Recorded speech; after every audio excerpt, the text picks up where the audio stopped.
Welcome back, everybody. Got word of mouth. We're getting really close to Christmas, guys. I'm getting excited. I'm all hyped up. Jill and I tonight, we decided to we took a drive a couple hours west in Des Moines, Iowa. They have this really cool light show that takes all the money, donates to Make a Wish Foundation. So we were feeling well. Jill's really into Christmas lights. I like them too. They get you going. Uh, but so we went out and did that, and driving back, we kind of hit a blizzard. The blizzard in Minnesota started coming down that way. And during that time, I realized I needed new tires on the Jeep because the wind was pretty bad and it was sliding me all over. So we went from there, we picked up new tires, and I just walked in the door. So we're going straight to this. We're going to get straight into action tonight. I got a few invites to play. We're going to look at the home edition event. We're going to talk about what's coming up. We're trying to set the date specifically, but I've got the first parts of it all set up and ready to go. We're going to do the first 24-hour live stream, and I'm going to play 2 Ultimate Cycles back to back. Meaning, we're going to play, 86 courses. I'm going to play 172 games straight. And doubt me, I will do it. I'll make it through 172 games. There's going to be some cool caveats going on, and we're going to raise money and make a donation to the Meals on Wheels. It was an idea. I forget the person who put it on the word of mouth page, but that idea, it's perfect, man. The elderly's getting hurt the most. What better place to give is somebody who brings them meals, man. I'm all for it. And at the same time, I think I'm going to see if I can do some donations myself, maybe get some videos out there. I know the elderly probably won't know who we are, but it doesn't really matter at that point. We're going to do it for the good of them, not for the good of anybody else. So, the double ultimate cycle for the 24-hour stream, we're going to have some special guests. I already got a few lined up. We're going to have some live music for you, too, as well. And I'm thinking it's going to be sometime mid-February, obviously not the first weekend, and we're probably going to start it on a Saturday. So maybe Saturday at 10 or 11 a.m. my time, and go through all the way till the next Saturday. And who knows, maybe if I'm feeling good, I'll do a third ultimate cycle just to put everybody to shame. Well, we're going to do it. We're going to be the first ones to go with the double ultimate cycle. So get ready for that. We're going to do some posts coming up. There's going to be some cool ways to donate. We're going to have a sign-up list I'm going to get 2 names for every course. We're going to do it all in invites, but there's going to be a special way that we're going to raise money based off those invites too. So stay tuned, pay attention. We're still finalizing things. I got a team that we're going to get behind it. Richard King going to be working with another person, hopefully. We're definitely having some special guests. And that's all I can say about that right now. So I'm getting excited. Let's play some Golden Tee tonight, though. Man, I'm telling you, for being in the car all day and being stressed out once I realized that my tires did not work on an icy highway. Yeah, I made a post about that, and I said that anytime you're putting George in the list of best of anything, it's a bad list. We do love George. I do love him. You got to talk shit to GVK. It's part of it. It's what he's there for, guys. We got to pick on him. Every chance you get, you pick on George. But I haven't been keeping up with the prize play circuit much since all this has been going on, so I technically don't know how well he's playing. So we'll see, though. We'll see how he's doing. We'll see where he's at. Let me get some music started for myself. I'm going to go with the Florence and the Machine station tonight. I heard a little bit. She just happened to pop on the radio on the way home. Fantastic. I love her music. That lady can sing. I just still remember hearing her on American Idol a couple years back, and she was dancing around like a goddamn crazy person and wasn't missing a beat. And I don't know about anybody else here, anybody that sings at all. When you sing and you're running out of breath, it is really hard to keep it together. And that lady can do it, man. She can go at it. Let's start with some events mode. Let's see where we're at on the leaderboard tonight, though. And see if there's been any change. Okay, so we got wow, we got some people putting in work here tonight. Now, I'm only 9 games in on this event, though. So I've got a lot of leeway to play here. I got 3 clean rounds, 1 clean round off, and then a 1 better. So we just got to put up a couple decent rounds. That's it. The biggest keys on this whole one's a pain. Well, we'll let you see how we're attacking it.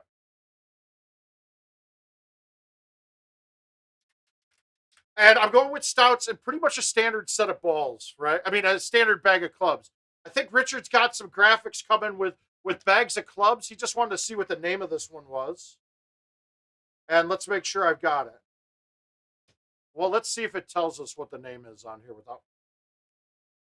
Well, that was weird. I couldn't go to options.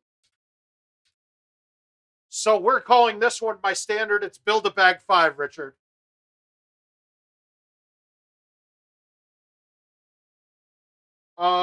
That looks right. As long as it's 4-iron in there instead of a 9-wood, 7-wood. Now, the basic key that we're looking at on this, okay, with the wind, with us being this far back in the box, we are not clearing the snow. We can't go straight. So what we want to do is get it up on the strip. It has to be in the fairway or first cut, or else we can't do anything with it. So I'm going to go with a slight baby cut with the 10.5 and then just push it out right and hit it smooth. And if I cut it enough, it should be good. We're on the first cut. We got distance-wise, we're really good. Now, the problem here is we're playing it to bounce over the edge of this. A lot of times I want to use roll. I got up pretty good here, so I'm going to backspin this. I just hope I get the bounce high enough over the bunker and catch green. With roll, it shoots to the back of the green, and it's a little hill back there, so you can putt off of it from almost everywhere. It's just not a great putt from there.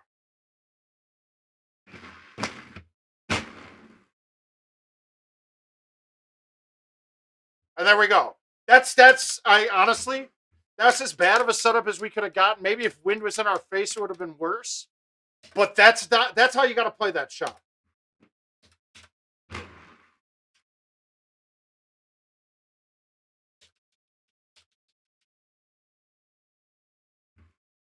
Oh. So we've gotten to see a few great light shows lately, so we're really enjoying that. I don't know, guys. I don't know if it's the pandemic or anything else. At Christmas is always a great time of year to see family and stuff. This year, the holiday feels more special to me. Like, not even just seeing family, because as much I get to talk to a lot of my family all the time anyway. Ooh, oh well, Brandon, it's gonna be a tough bet to make once you hear all the stuff we're doing with it. So I'm not gonna really put a number on it yet. Honestly, you guys, it could get really bad with what we're doing with it.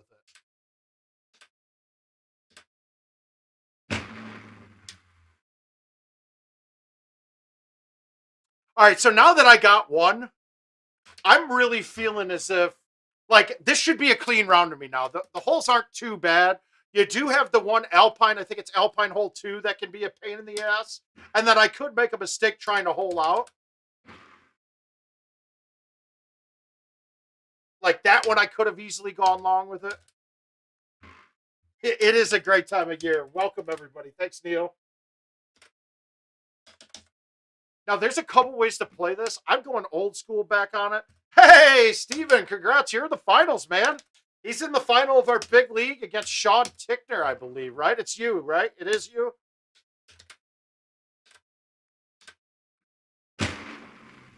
I feel bad. I like you. I mean, I was just hoping that people that were... I was hoping for people that I didn't want to pay out at the end of this year, and now I'm kind of pissed, because you guys, I got to pay you. Oh, you bitch. I'm not gigging right now. I'm just still trying to get back from... It was a long drive today. I have been flying the shit out of this hole with the 9-wood.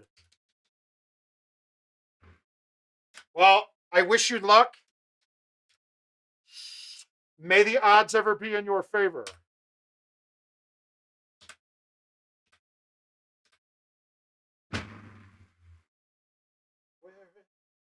All right, so this snow, even if you got a long putt from this hill in the snow, you can generally putt from it.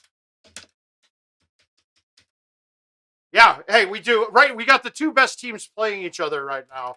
I mean, the other teams are... I mean, we were the second and third highest scoring teams in the other one.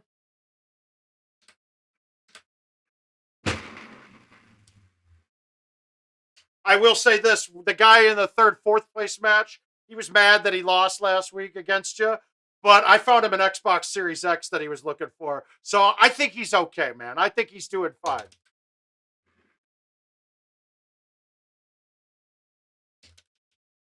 I went on a pretty goddamn good run of finding next gen systems the last couple days. Now, when we're up close on this box, don't even look over at these houses, right? Forget it. Just go this way, high tee any driver, and bury it. You don't even have to, you can be in the snow, it's fine.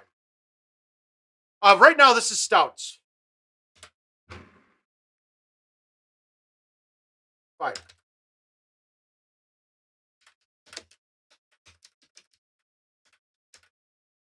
Yeah, I did, but even then, I had to play the guy that got second this week. He got second. He outscored you both.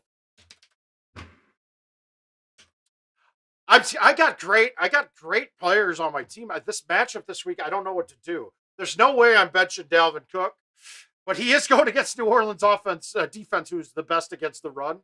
I got Antonio Gibson, who I want to play, but I just don't know, man. It's going to be some decision time coming up. Quarterback to Allen doesn't have a great matchup this week, but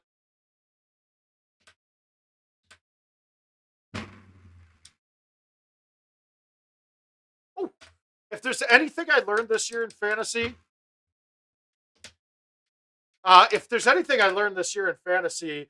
this is the year. This was the year of the quarterback. You have to draft a top 6 quarterback from now on. Well, I know, but Gibson got me there. Gibson has been in my lineup all year, but he got injured, and I had to play. I played Aguilar last week. I wanted to play Fournette, but I just couldn't trust Fournette at all. All right. This is the one hole that I could miss coming up. I'm not going to miss the green, but this is going to be a 60-foot left 3 putt that I have a chance of missing. I hit it really good. But that's a really good shot, and it's a tough putt still. Center cupped it. All right, we need a hole out now. We need to get the hole out. We're going to bomb this straight today. The wind on the second shot is going to be too good going this way. Ooh.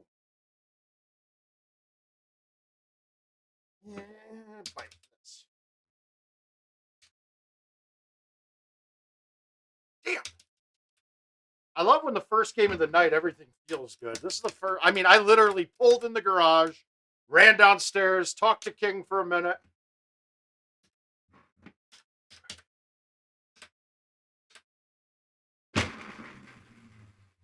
I got a little day trip coming up here right in the start of January that I'm really excited about.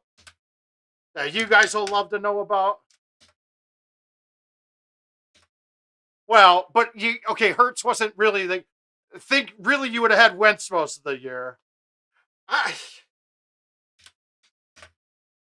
Well, but if you've watched Wilson, man, he hasn't played well since week 7. His first half of the year was insane, and since then it hasn't been good.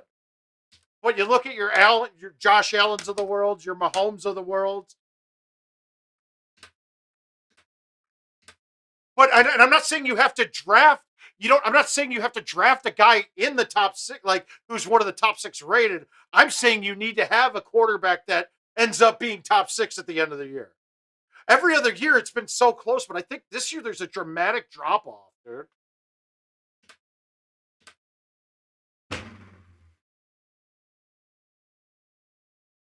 Crap, I had some good DraftKings lineups these last 2 weeks, stacking Montgomery, Allen Robinson, and Mitch Trubisky.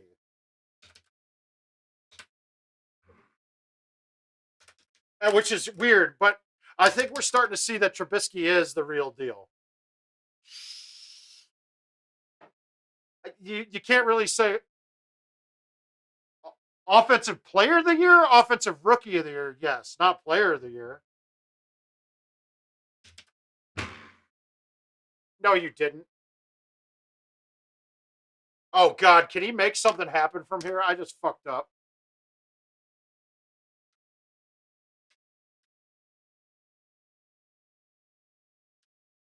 I think I can get this on, dude. I think that I can bounce this over the lava. We're going to try it. Oh, no. Didn't even get close. Jesus. That's so terrible. The easiest shot in this game I'll have.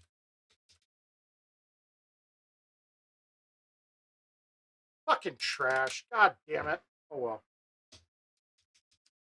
Yeah, is there any other rookie? Maybe Justin Jefferson? Jefferson possibly could be in that list.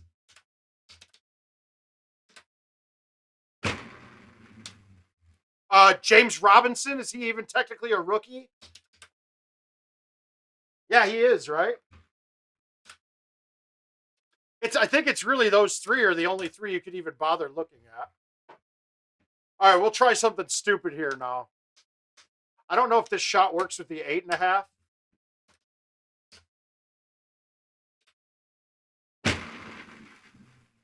It might actually. Now that I saw the height of it.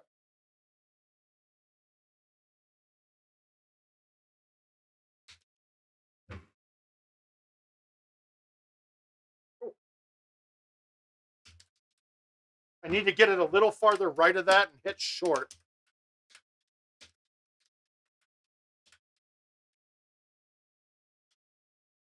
I'm going to be really disappointed if I ace this. Nope. Good. Woo! Thank God. Saved myself the pain and agony of hitting a really terrible shot. All right. Well, it's a warm-up game. One bad shot. The rest was kind of fucking around.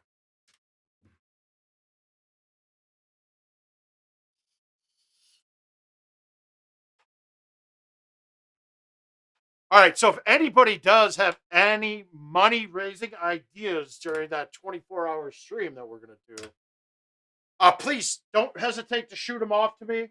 Do a more of a message to me either on Facebook or shoot me an email at mark@helpmemark.com. You can find that on the word of mouth page. It should be there. Or if you guys, text me if you want to. But I want to raise some good coin, dude. I want to see, I want to hit at least 10K in donations. That's my goal.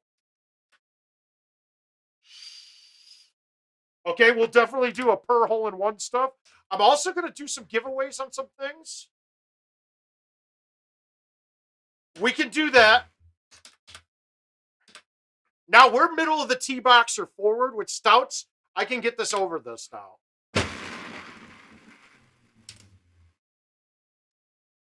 Okay, my options button just is going out, I think. We're going to take a look and see if it came unplugged.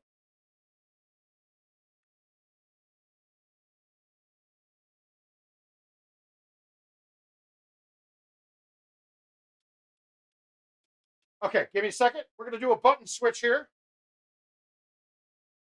If I can find where, here we go. So I picked up just a 20-pack of micro switches. They were cheap, like $10 maybe for a 20-pack.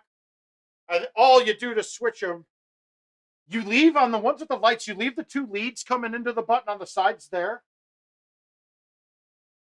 Pop it off this little morning, bend it back, and the whole thing comes off.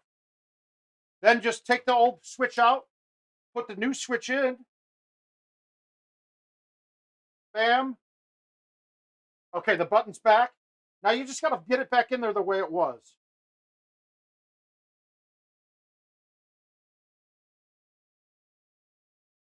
It's hard because you got to get under the lead wire.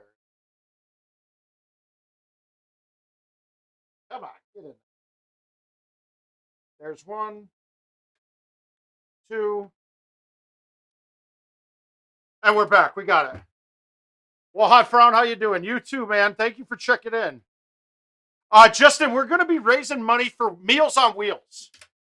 I'm not sure if we're going to donate locally at the Meals on Wheels or I got to get in contact with someone from there. That stuff will all come clear, but that is definitely who we're going to do the donations for.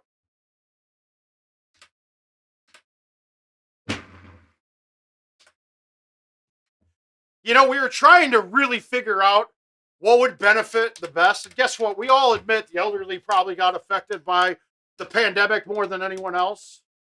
So, what better people to make donations to? I told my mother-in-law that, you know, we're doing it because we're thinking about you and Tom. Diane and Tom, we're thinking about you. We want somebody to be able to deliver you guys food. And she laughed in my face and got a little angry. But a little anger with a lot of joy is fine. We're okay with that. It's a net positive, right? Come on.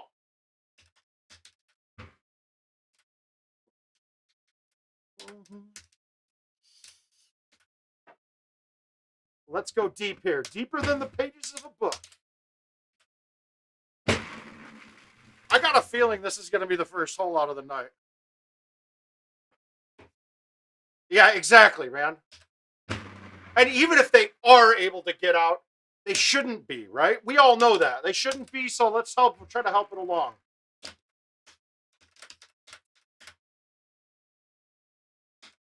This one gets me sometime. I think we could just go with the high T 10.5 today and have no problem getting it there.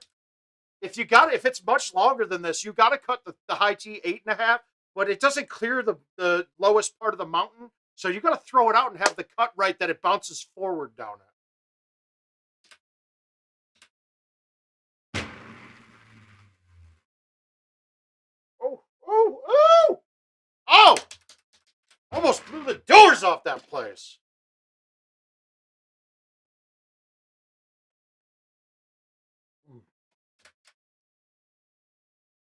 Come on, let's get an ace on one of these. Fuck. This is so in between clubs for me. All right, we're gonna just thumb this decent and try to rip it back in.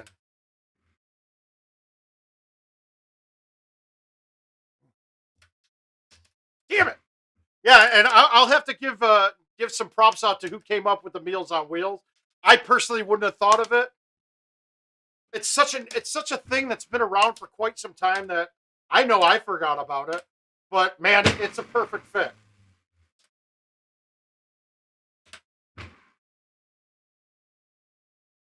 Ah!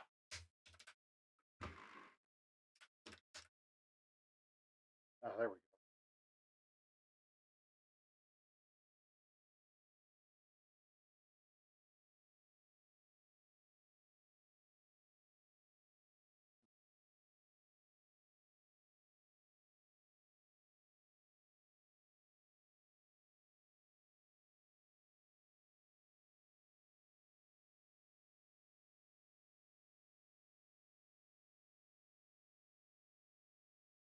Sorry, guys. I'm just putting a link out there for.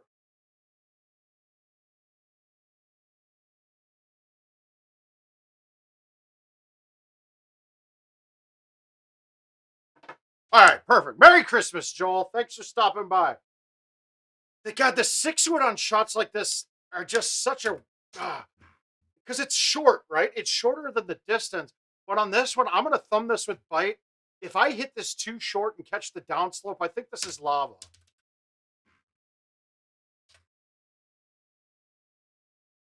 Hmm. Hey, Mark, how you doing, my man?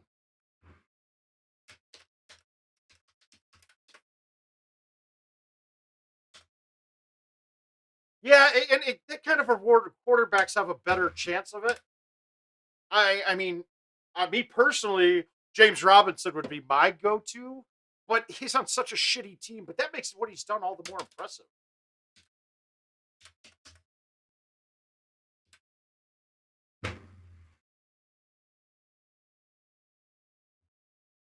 And honestly, and here's the negative with Herbert. I know it's most likely not him, but they've lost a lot of games that they should have won.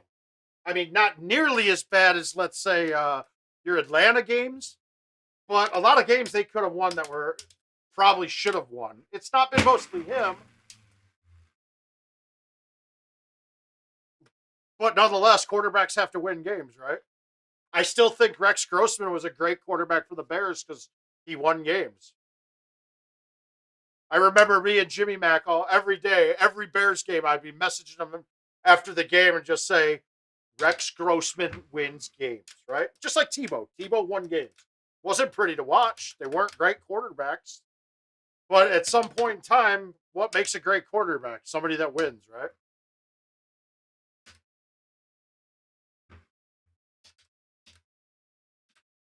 Always an angle, CJ. You always got an angle, huh? I'm going to try to put it on the fairway. No, I wanted to see if I had could get some spin and make this, but I didn't. Oh! Oh! We opening the doors! Opening the doors. Opening the doors. There we go. Here we go. Ah! This just in. The mouth loves snow.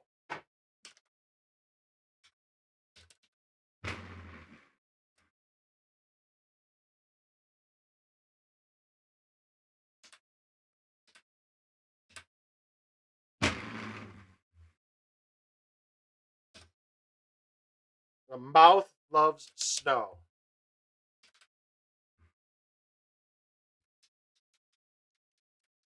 All right, we got a decent score with a decent amount of points this game. All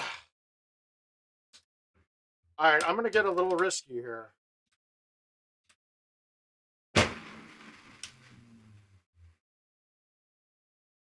I didn't like high T going at that one at all tonight.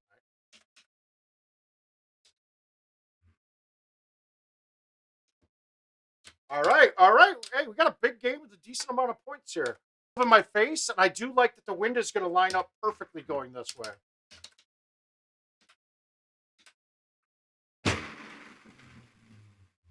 I normally am okay with like 6 in my face, maybe 8 sometimes if I'm feeling good. 12, no. Oh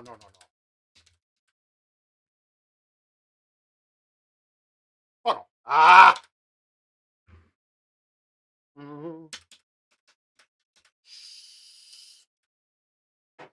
This hole used to be was a hard hole. Imagine playing this and having to. You almost always had to hit a 3-wood because the drivers would catch snow, and you'd have to funnel it down here. With high tees, we don't really have to funnel it. You basically clear all the gap. I still remember I did back when we had the Marcade in Minnesota. I did a tournament, and it was for this year's courses, and we called it the Mouths Open, and we raised. I personally donated an extra $5 for every canned good that we brought into the tournament. Yeah, these sons of bitches, dude. It was. I think I had to put 3 or 4 grand out of pocket in there for because like guys like Thor and them came with 100 canned goods that they all stopped at Walmart and bought the cheapest ones going in. But it was great. We donated a whole bunch of canned goods. Well, I was playing Julio on this and popped a 30 on him in match play.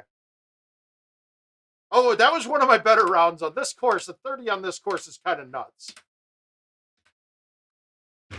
And I mean, not only is it a tough course to do it on, it was match play too, which was another. That makes it even shittier. All right, we're not going to blow this one because we can just blow the doors off of it. I feel like my chat might have froze. Let's see. So if I wasn't answering something that you sent there, it was not on purpose. I lagged off of that. I did not want to get the muscle spasm 3-wood, the muscle spasm 9-wood at that. So I know when I yelled the mouth loves snow, I didn't see any comments after that. So I'm going to assume that nobody found anything funny about that or ironic. So we're just going to leave it alone.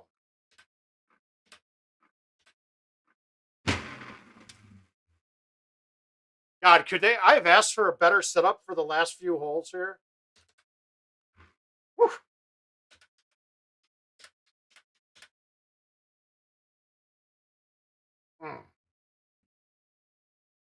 If I was using another ball besides Stouts, I would hit a C3 high T 10.5 at this.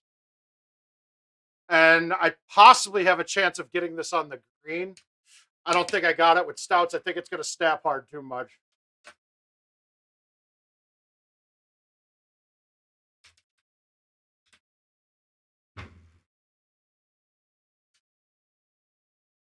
Oh, Jonathan Munn, my man. How are you doing down there? No. I actually, my prednisone prescriptions are full. We're going to leave that here. So, yeah, I'm going to be using prescribed steroids for myself. That's going to be how I make it through. A lot of caffeine. We're going to probably have to keep the booze to a minimum unless I start being really terrible at Golden Tea. And maybe if we're doing really well, I'll decide to too. Oh, shit. That's bad. Kick right in. Oh, that bounced nice and soft. That was gentle. Nice and gentle. All right, so we got the one better. That's going to put me at one at that puts me at 72. I'm going to, unless I have a 0-point game for my 33 that was on there. Let's see. I'm going to take a look and see. I think I'm going to be way down in points right now. We got Jason Wickstrom playing some fun games on this. I'm proud of that young man. Let's look. And they don't tell. Oh, what was the 33 in points? All right, the 33 had 21K, so I picked up 60,000 on that. So I'm going to be down by about 30K in points right now for the weekly event. Okay, we could do something like that. I mean, no, that was last time was good, dude. Last time was good. The first one, hey, possibly. Investors, possibly you. Okay, so we got ideas coming. I appreciate it, CJ. The more ideas, the better. You guys are gonna like my main idea though. And I have a feeling you guys are going to get to see me get rickrolled at invites. Like, really bad. You're going to see me get rickrolled because my idea is very good. Richard had one where a donation on screen, a donation in the game that I'm in. If you donate, I have to tank the next ball into the water. So I don't know how fair that is. That's going to get expensive for me and all these invites, but if it's going to a good cause, with my idea though, it will be. I think it'll be successful in raising money, but it will also be very detrimental to my player account. Top 5 courses of all time for me, and I'm going to have one in there that's a caveat because it was my favorite course of all time. No, my favorite courses to play. Favorite course of all time was Sequoia Grove. That has a lot of memories on it for me just because of some cool shots. I had an insane match against Thor on that course where in the regular main bracket, in the winner's side, I beat Thor by, I think I aced 16 and 18 to win. Oh, God, donation for Jill to hit the next shot. That's it. Okay, mark that one down. Write that one down. You guys pay for Jill to hit a shot. Done. The lefty one, Thor was, I mean, I'm not going to lie here, guys. Thor was one of the most naturally gifted Golden Tee players we've ever had. He's a Minnesota guy, yep. In the words of the Golden Tee community, the letters SRT come into play. And SRT for us stands for straight raw talent. Thor had straight raw talent. And him and I I played longer, but we both started getting to elite status very similar times. So I always had a little bit of a ribbing with him. And I'll tell you what, tournament play, he blew me. He ended up blowing me out of the water. For a long time, he and Jeff Landon were the highest win percentage on the Pega Tour. So, I mean, they just won.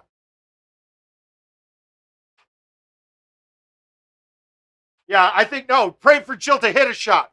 Doing a shot, you guys will kill my poor little wife. We can't do that. Chris Thorbrogger.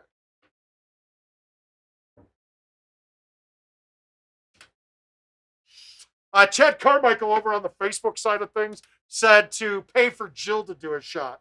So that's a little bit scary. We can't have her doing shots all day. Brogger, Brogger, like blogger, but with an R. Chris is like, CJ's like, never knew him. It's not on my level, son. But he was better than most of us.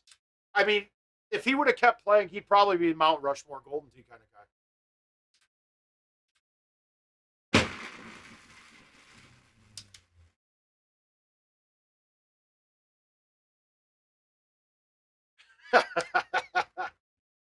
Yeah, we can have a couple big money plays.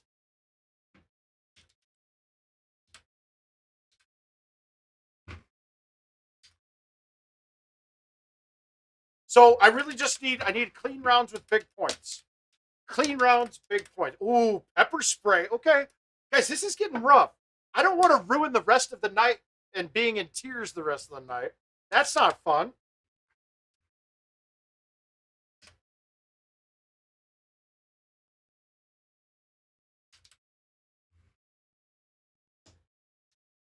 So we're planning it. It's going to be in February. We haven't picked a date, but it's going to be one of the February Saturdays after Super Bowl, which is the 7th.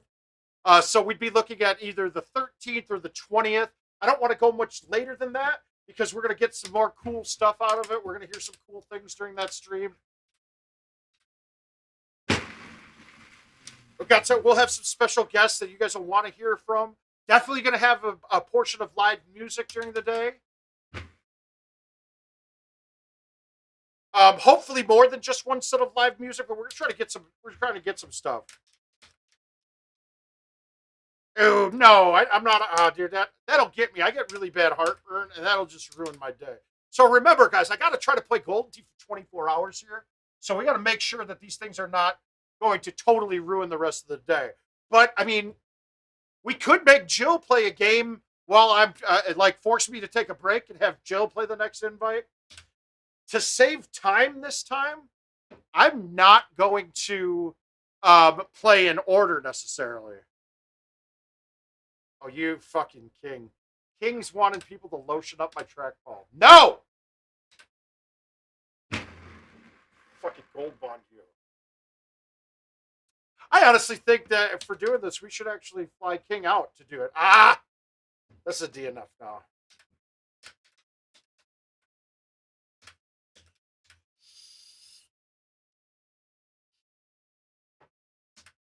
So, in this light thing that we went to tonight, right? It's a drive-through thing. It's about 1.5 miles long, and we looked up some, and there's signs everywhere like all donations go to Make a Wish. Well, the donations are $20 for every car, right? And so we're looking at their stats, right? Of this, and it kind of really pissed me off because they're saying 100% of all donations go in. Well, they said that for the first 3 days that they were open, they did 5,500 cards. Okay, that's $110,000, right? They said they raised $55,000. I don't understand where in what world that's 100% of donated money going. That's 50% to me. Like, I don't care if there's overhead, but that's not what you're saying. I understand that if there's overhead, you should do that. But if you're saying 100% of all donations go towards it, then how is that 100% of donations? That doesn't make sense to me.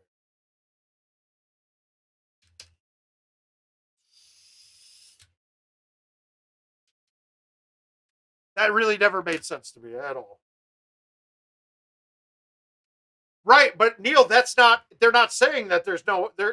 That's why there were sponsors out there. The sponsors' money should have gone towards that.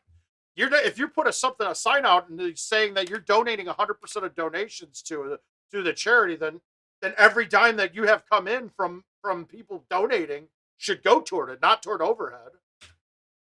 That would be like Salvation Army saying that 100% of all donations go to them when you got that guy ringing the bell collecting in and they're only paying out 28% of that to people in need. That's bullshit.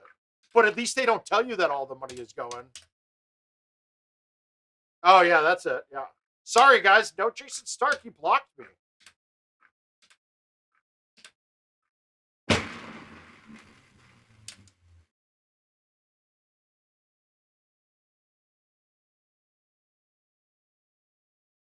Oh, it is disgusting. It's not shocking. It's a goddamn fucking scam, dude.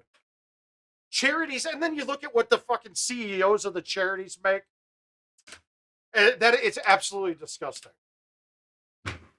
Guys, and in case anybody didn't know that me saying that I'm going to get lawyers involved was 100% sarcasm. Right? That was obviously a joke. He absolutely did block me. He did. And I'm not going to say I'm necessarily unhappy about it. It frees up a good 30 minutes of my day.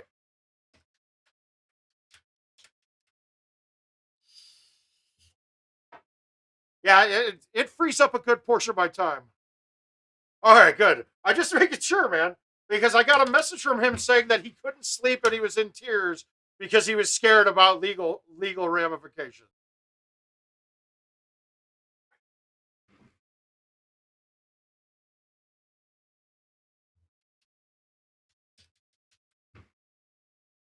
I don't know. The funniest part of it was getting a message after I said anybody that needs an Xbox, because I had a line to get a bunch of them at that time, but I didn't know anybody. If it was all PS5s, I would have bought as many as I could.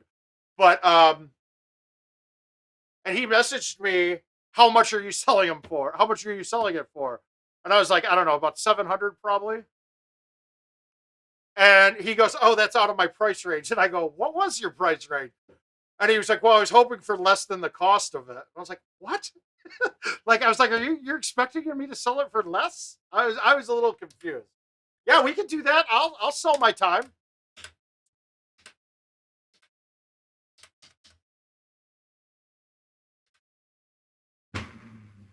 I'll sell my time. Remember that this does not necessarily constitute sexual favors. I'm not saying it's off the table, but it doesn't guarantee it. Okay? This is not the word of mouth prostitution ring. Yet. We'll see. Times could get hard by next year. We might have to change that.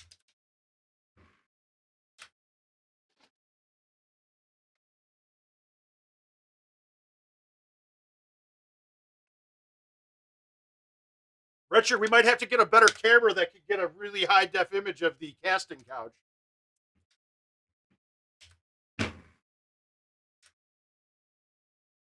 Happy holidays, Drew. Thanks for checking in. I know we're all a little busy, family and shit, but I'm definitely going to put up streams this whole week, a little bit more than normal, just because I'm going to get lonely. Wife is off of work, so I'm not going to get that lonely, but I'm going to be lonely missing my parents, missing my wife's parents and family. So as much as I hate to admit it, they're awesome.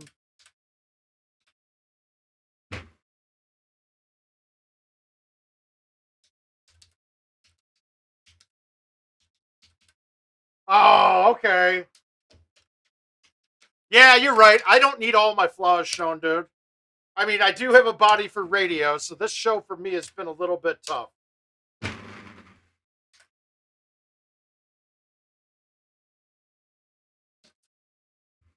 I know in some regards it's good, because I hate to say it, some family I don't want to be around because I know it will get political, and I just don't need that in my life right now.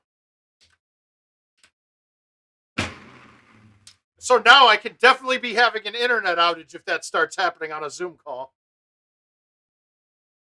I mean, you guys have seen it. It's not out of the realm of possibility. All right, tonight though, I'm gonna get the lead. I'm gonna get the lead for sure on those. Oh, sweet. Hi, Chris. In your face, your folder stands a moan along the wreck. So learn from your mother, or else spend your days next to your own neck. All right, we're gonna try to hit the island this time, so I get a spin play on it. I need holeouts, and holeouts are easier from fairway, even though the mouth loves snow. We forgot about that. Shit.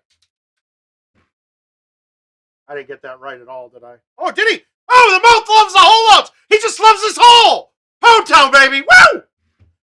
Taking it to the mattresses. Ah, I got to come up with a new catchphrase, guys. I don't want my catchphrases in any way associated with another man's stream. Even if he's got a nice, thick stream, fucking manly stream, I don't need to be associated with that manly stream.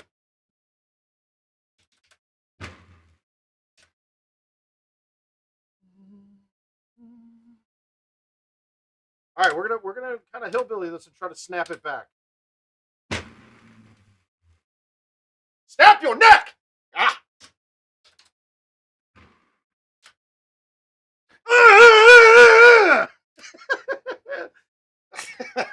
I will give him credit. That was pretty good, dude. But man, dude, you gotta earn taking it to Poundtown, dude. And a par 3 hole-in-one is not bringing it to Poundtown.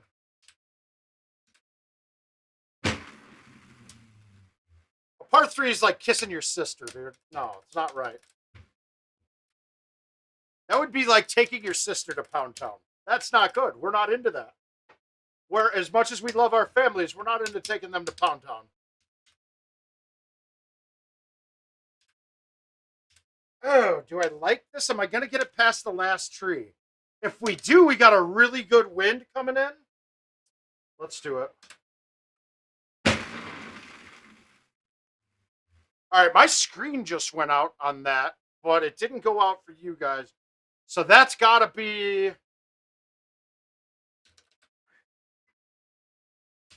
That's got to be that splitter, Richard. When I took that shot to Poundtown, my screen went out. I was scared too. I thought we were going to have to pause when I go upstairs and get another TV. But nope.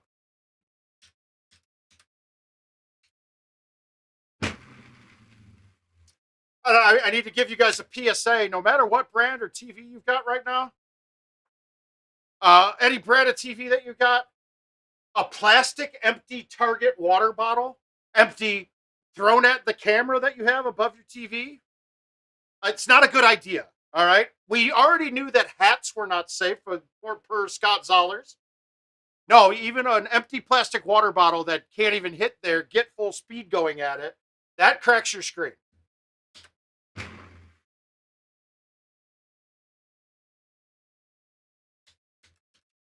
So I'm playing with this Jesus crossed in the middle of my screen right now. It would be nice if it was center cut so then I could use it to line up some shots. It is not. It's not center cut at all.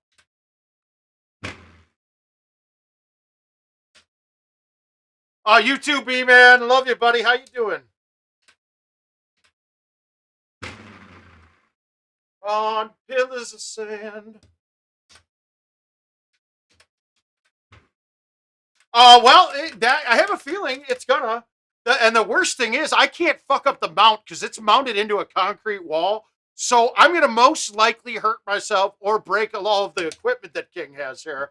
So either way, who cares? It's not mine, right? Not my shit.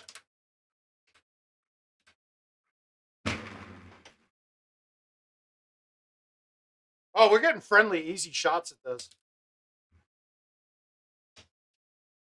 I got a feeling that I'm going to finish this one off and we're going invite only the rest of the night because we don't need to play any more of this for a while.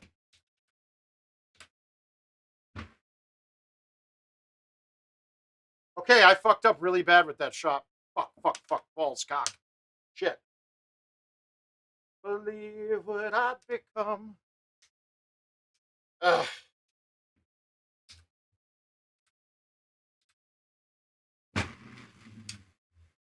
Oh, nutted it. He nutted it, saving the day. I'm really contemplating sometime next year to do the mouth wedding vow renewals. No meal, but open bar. I kind of want a lot of days, man. Like on the way to Des Moines today, every third song we heard brought back a memory of our wedding that we didn't get to really experience with everyone. And we're like, we got to do another one. That was too good of a goddamn party. And for how good of a time that we had, it wasn't that pricey. Especially if we eliminate food out of the mix.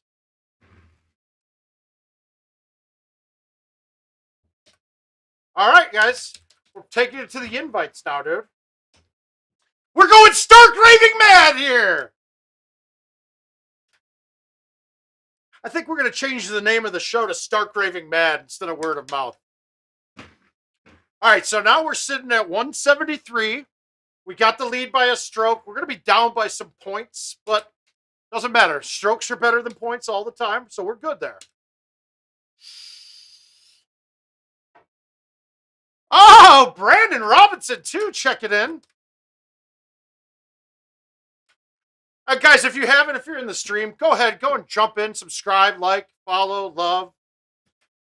Give me a heart emoji. Fucking a little cares one, too. I love all that shit. How come the happier I get, the more I swear? I don't understand. Like, it feels good to swear. Hey, but, okay, Stu, no matter when I decide to do that, you're going to be there this time. Okay? Okay, good. All right, we're going to start. Okay, now, we talked about favorite courses of all time, and I think we're going to get some of these coming up right now. If Rattlesnake is my favorite course of all time, okay? Except that I don't like the way they did it for Golden Tee for live. And it's not the tees. The tees are great. That's all cool. It became a lot more scoreable. There's a problem, and it's with one hole really, and I'll explain it right now. I'll show you when I get up to it. But those of us who played this course before it was on Golden Tee Live, well, Sequoia's my number one. All right, Sequoia's my number one. I like Bella a ton, right? Bella Toscana was a great course to me. This would be my favorite course all time, but before it was remade for them. Because as much as it's exactly the same, it's totally different too. I mean, for personal reasons, the Wisconsin tournament should be a go for me. We'll see. We're going to make sure, but it should be good, Chad. So we'll get to meet my man. But for personal reasons, as much as it's not my favorite course, that the round I put up on Lake Powell puts it on the list for me. I don't even really like the course that much, but that round still is. I always have to have that in the bag. And the first year's courses I really love. Well, okay, so the changes really were, it's just updated graphics. I want to say, artistically, the trees, the cactuses, the slopes of greens, the hills are all identical. Obviously, they had to be rendered in a higher quality, so there's less pixels, so you have some slight differences, and then updated graphics, of course. But surfaces are different now, and I'll show you why that's a huge deal, especially on this course.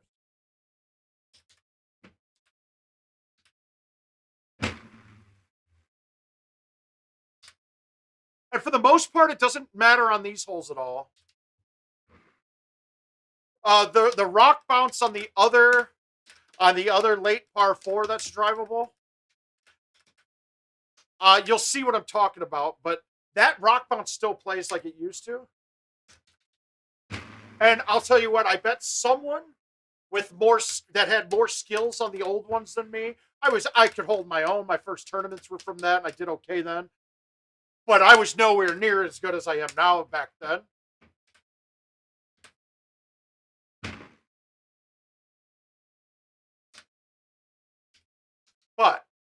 And the hole's coming up.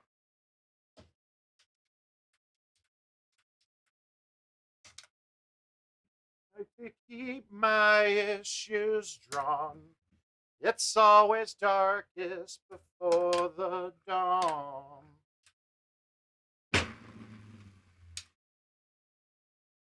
Leave the past behind. I can see no way. I can see no way.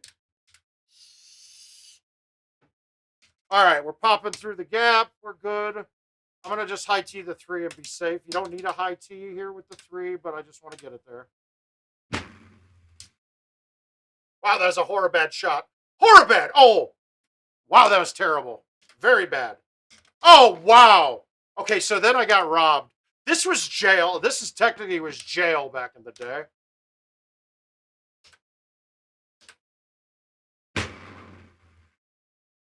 Woo. All right, so the biggest change hole's coming up.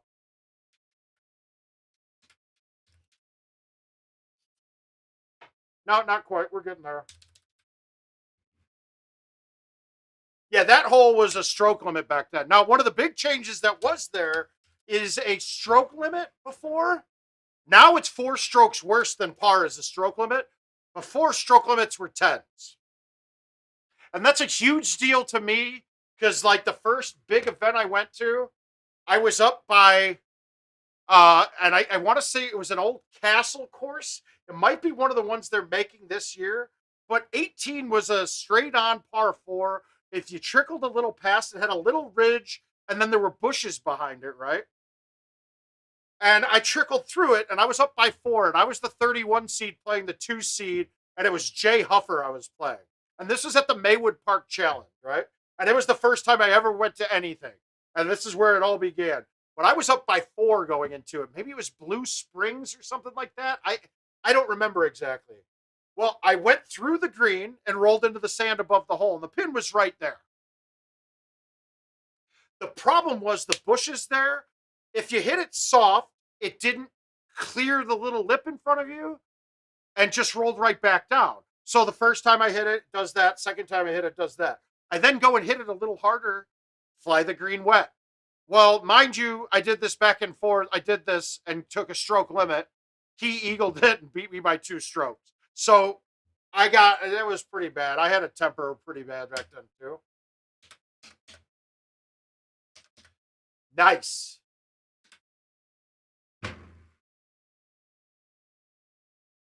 That's pretty good, CJ. Proud of you.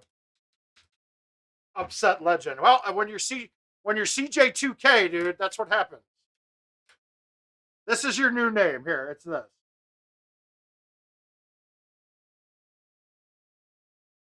That's it. I hit an extra J in there. There. It's because you made a lot of money on Mary Kay is why I'm doing it, right? That's his big nut, guys. That's where CJ makes his nut. It's Mary Kay. He's got a fucking pink Escalade and everything, dude. CJ2K in the house.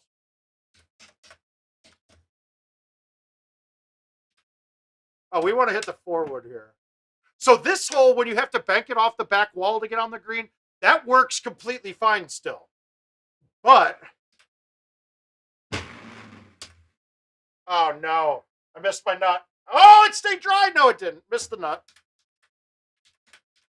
All right, you guys should see CJ's pink Escalade, dude. It's pretty good. And look at how poor the chipping is, because that was off of first cut. Terrible. Okay, so we're going to look at this. This hole, no, it's not this one. Well, this hole too changed because I don't remember this ball ramping up this if you had anything had roll on it. It doesn't ramp. Anytime you have a release or roll, though, this thing will ramp up this hill.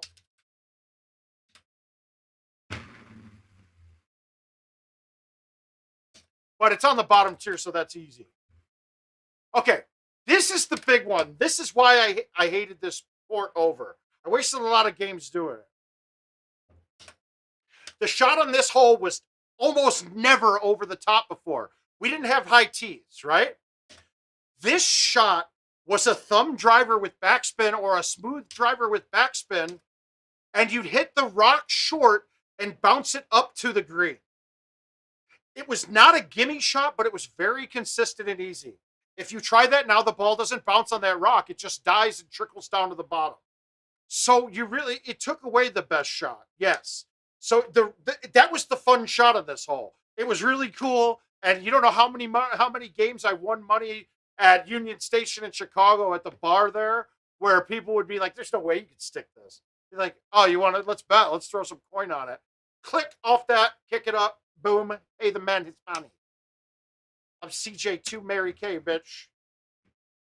But now it's a simple high tee shot over the top, and it's not necessarily simple, but it's a lot easier. I murder bonered it. Yep, it's wet.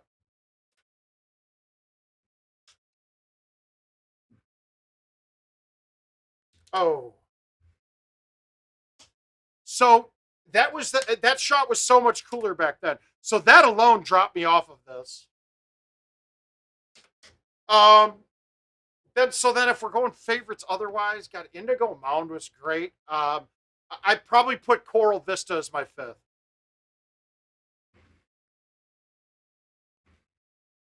And it's amazing. It's so weird. I feel that it feels so weird, but I swear I played better. I would shoot better scores without tees and balls back then than we do now.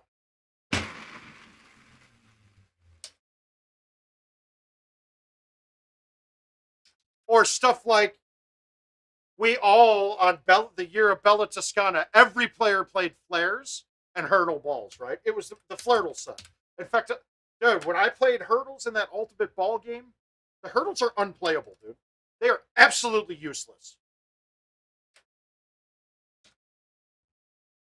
It's an absolutely useless ball now. And I don't know if we were all just dumb back then or the change of the balls was that big of a difference, but they are not even playable anymore.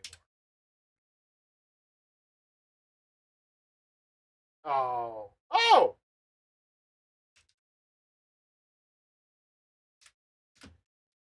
143 it should be effortless, guys. I have gigantic man arms, dude. You can hit the ball with these. I'm a big dumb animal, folks.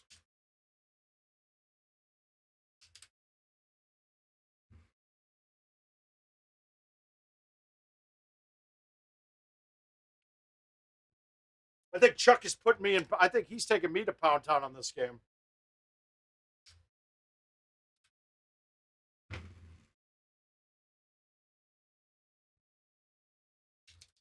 Oh!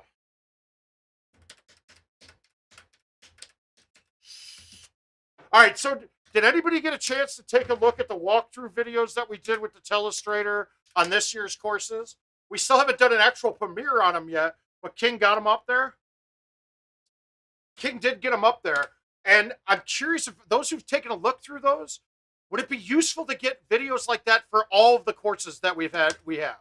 Because it's not, it's a lot of time for Richard, and I don't want to volunteer for something, and I'm not really, because he's kind of agreed with it. But if we need to apply pressure to get it done, it's going to be on you guys. My pressure doesn't work that much. I try to apply physical pressure, and he's not here that much.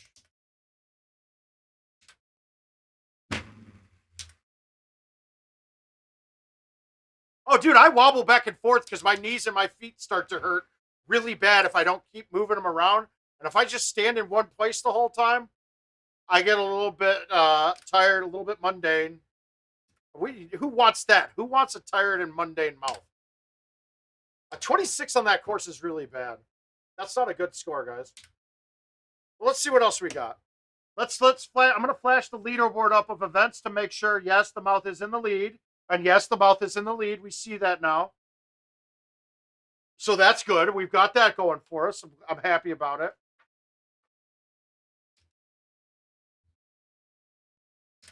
I wonder if there is a way I could play only red tees on every course from now on. All right, Montana, I'm going to get in this. I'm going to get in this ass. Pelican's a really good course, guys. And what we looked at in the last stream is going to come into play there, too.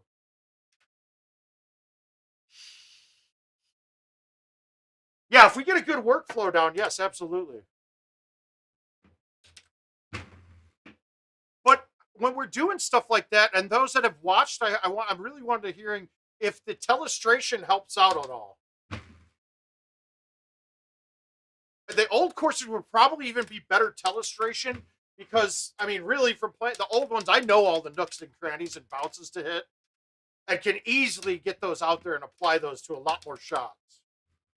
With the brand new courses, that was, I mean, they had pretty much just come out when we were making the videos. So there might have been stuff that's changed since then already. Ugh, I don't like when this is this short.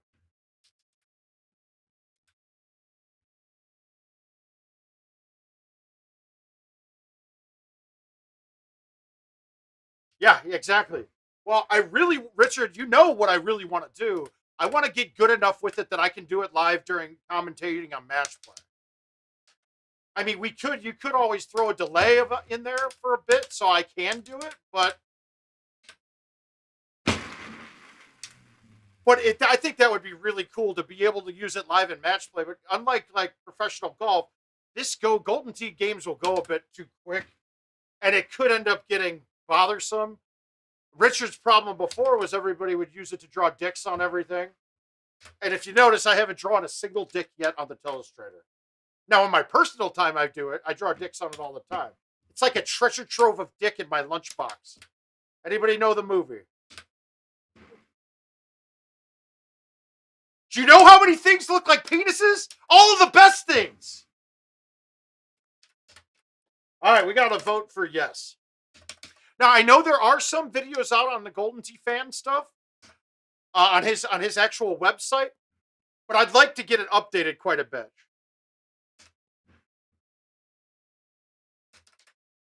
Yeah, the problem is the software is still, honestly, the software that we ended up purchasing, it does everything that we need.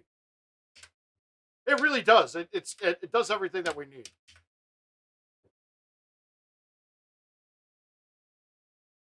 We're gonna do something. Well, actually, it's probably gonna be the same thing, but I want to have full control on this end and pipe it out rather than control on the other side.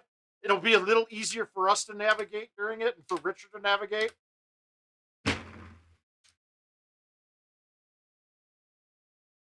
There we go. There we go. He got it. We got super bad in the house.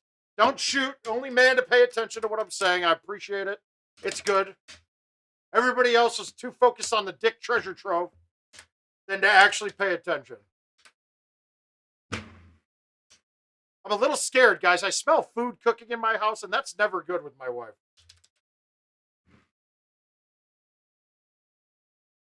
Uh-oh. Oh, no. We didn't blow the doors off this bitch. But we're probably going to use the same way with the RTMP. At least that's what Richard said. I know all the letters. I know all the letters that he used.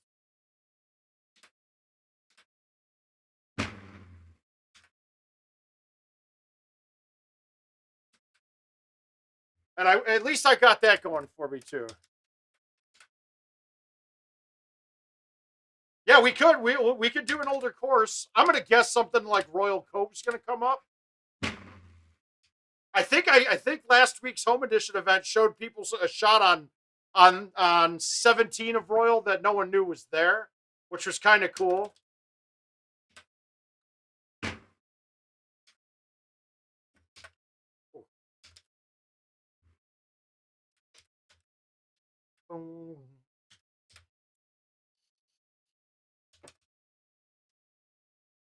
And it's a shot that I use all of the time on it. Big outwind, fucking play it directly into the wall with backspin and it bounces straight up in the air and floats down in. Oh, thank you for disappearing, Mr. Bush.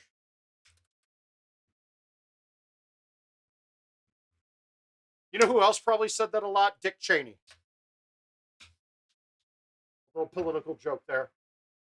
Hopefully someone got it. I bet Jay laughs at that one. Because everybody knows that Dick Cheney was the real president at that time.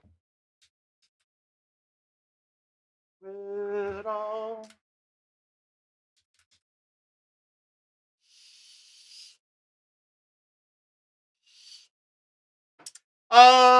I don't know, man. I'm feeling pretty fresh. I'm feeling pretty good. We could go for a little bit. We got the leading events. I'll play out these invites and whatever ones I get from here, and then I'll be done. So if anybody wants a shot at the title of Poundtown, you're welcome to it. It's going to be, oh, cool. Oh, God. Keep your pants on, Richard.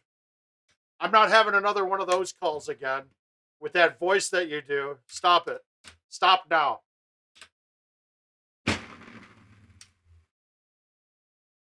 I don't know if you guys just saw how effortlessly you can get to 140s very easily without swinging very hard. It's all about contact with the ball. That was a smooth shot that I maxed out speed on. It's why when people are, a lot of the times when people are complaining about new trackballs and things, oh shit. But those, when you're complaining about new trackballs and things, a lot of it's technique with hitting it. And the only way to get good with your technique at hitting the trackball is to repeatedly do it. It's like, I mean, you got to learn. You learned your stroke from watching more and more porn, right? So it's the same thing. The more you watch, the better you get. And just forget the world.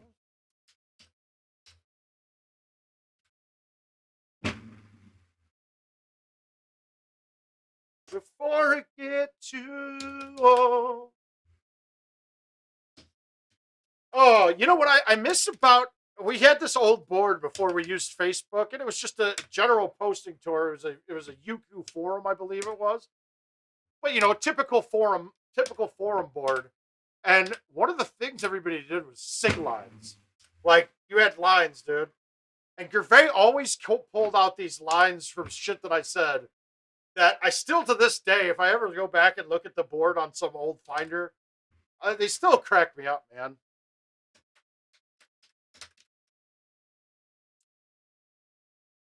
How do I want to do this? All right, we're going to try to make it. I mean, we're not laying off of it. Come on. I didn't get it to come down enough. I couldn't thumb the 4 there. I mean, I couldn't thumb the 6 there. Low T5 wouldn't have backed up much either, so that was really the only shot to even give it a chance.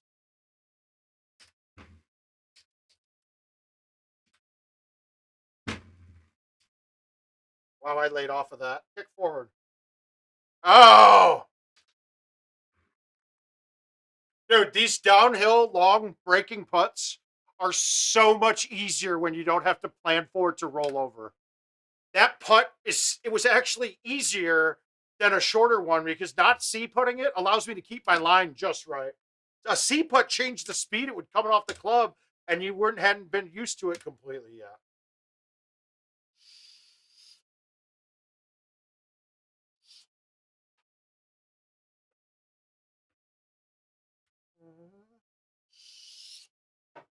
All right, what do we got next?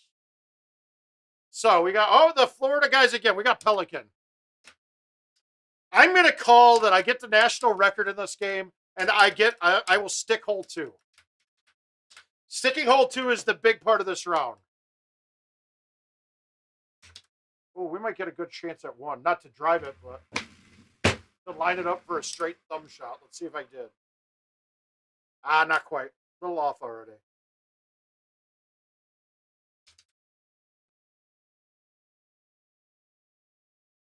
I didn't give it enough. I'm a big sissy.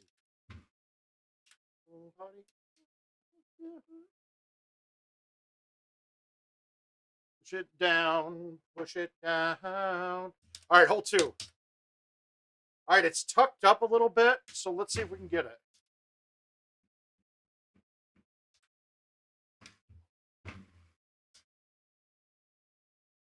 One, two, three. 1, 2, 3. And he's done it. He has done it, folks.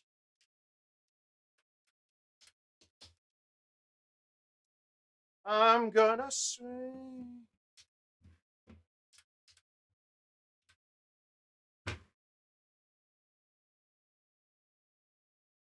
Look at that rock.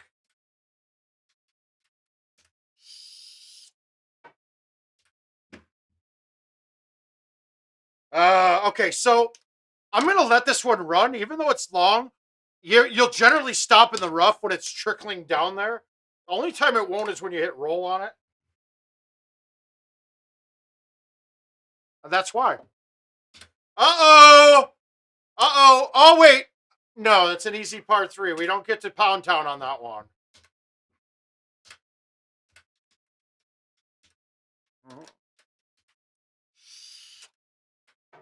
The International House of Pound.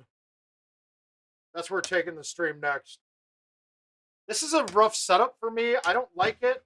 I'm going to play it short and then cut a shot in on the second shot, right? I left it short so I can loop swoop this ball in around the tree and still play up a club and hit it lower. So I loop swooped it, got it around. It's not where I want the putt to come from, but and that's why, because that was a yank. That was a yank. God damn it. Fucking gawk balls. Shit. Ooh, this might get close too. I kind of wish I had the 9.5 in my bag, but I don't. So we're going to hit the 10.5 and just murk it. And that's generally where this ball ends up when you hit it.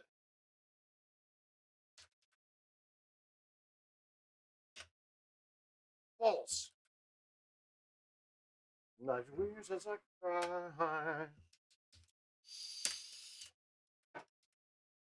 I just don't know how often that could be drivable with stouts.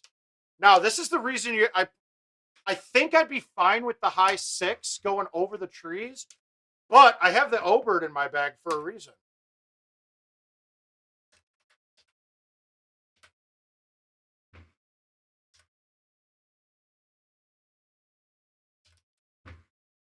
Pretty silky. Very silky shot. Now, I have a goofy bag, and I'm going to have to change this, but I have the 5 and the 7 wood. That's probably not the optimum bag choice anymore. But this is this is the bag I have for Rhineland. And I made this bag when the 7 and the 9 wood was goofy. So I figured that I couldn't lose the 7 wood because I need something in that gap between the 6 wood and the 5 iron. And the 9 wood just didn't have the poke to go far enough. So it could cost me every now and then. But the benefits of having that O-bird on this course are pretty, they're game changing. It's that hole, it's hole 18. You got it's necessity almost. 18, you would have to get really good at hitting a baby cut with a low 8.5 driver through a group of trees to have the distance right. And it could eat your shit. And then that last hole could have been a shit eater as well.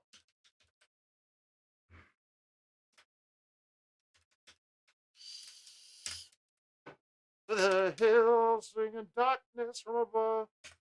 All right, I suck at this hole. I always have. Yeah. On this one, I kind of want to hit the high 10.5 and have it play the trees because I just don't think this is going to cut enough. But we're going to try the 5.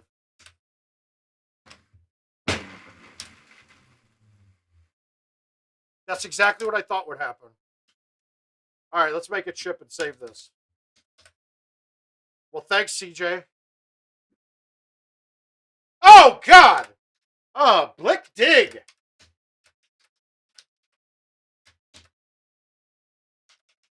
I haven't seen that. We used to drive this hole every now and then, and I haven't seen this drivable in ages. Now, I play this course maybe once every 2 months, so we'll see. Oh, hole out time. Here we go. We got a hole out opportunity.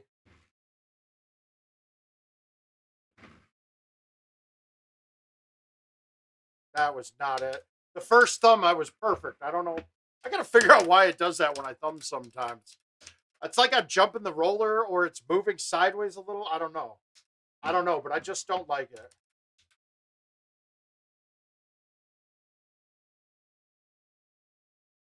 Woo! Little luck, little luck. Better that than going long, though, so that's okay. We got some love in the game. Hi, Drew.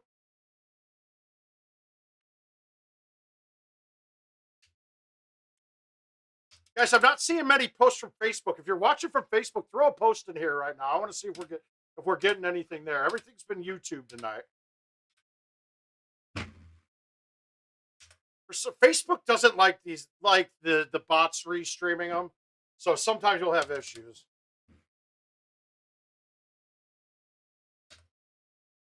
It's typically Facebook too that has the problem. When the other ones aren't working, it's because of a login issue. Facebook's logged in fine, but this hole's been driven a few times too. All right, good, Joel. Thanks for checking in. I appreciate it.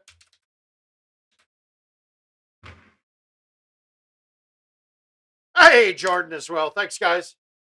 All right, we're jamming the points. We got the points going. We're doing okay so far. Now, there's a couple plays here. Okay, when we're looking through that group of trees, you see a green leafy tree off to the right, not the palm tree looking one off in the background. But that one branch is overhanging there, right? So if I'm playing this shot through the middle of these trees, I can't push it too far right. If I push it too far right, I'm in trouble. So a lot of the times I move it way left and low T something around the outside. But if you look on the outside where this pin is, it's got not a lot of play in it. So I'm going to try to go through this gap with a low 4 or a 3. I like the 3. And I'm going to just smoothie this, keeping it just, it's going to have a little cut. And I want to be just right of the tree in the dead center of me. And I didn't cut it. I didn't cut it at all. That's why I missed that. And I can't make a short chip, so that's why I missed that. But that's okay. We'll take the birdie. Bad shot. I'd be pissed off in a match if I missed that, because that actually was a pretty good look. I probably should have moved the tee farther off directionally, but that's my mistake. Let's see if we can make it up with something. Damn it. God, that thing carried. I will say the less risk of rollovers changes a lot of things. All right, if I ever have the chance, I try to go straight down that fairway. It's not really a good look today. So now I'm looking at that nook and cranny right here, and I want to put it right about there. I pushed it a little farther right than I wanted, but on this setup, it's good because I'm going over the top now for the second shot. Now, I think I'm just going to murder boner this 6-wood and catch the green. I'm going to actually release this too, because I'm not going to have a problem with going long with the 6. I could have a problem with hitting the short edge of this and then turning right and going in wet or onto the wood beams around the pole. And once again, without having to think about rollovers nearly as much, I can play every part of the green now. Like, I would have been hesitant to hit this shot with releasing last year because this putt would be a rollover, and this rollover is wet probably if it did.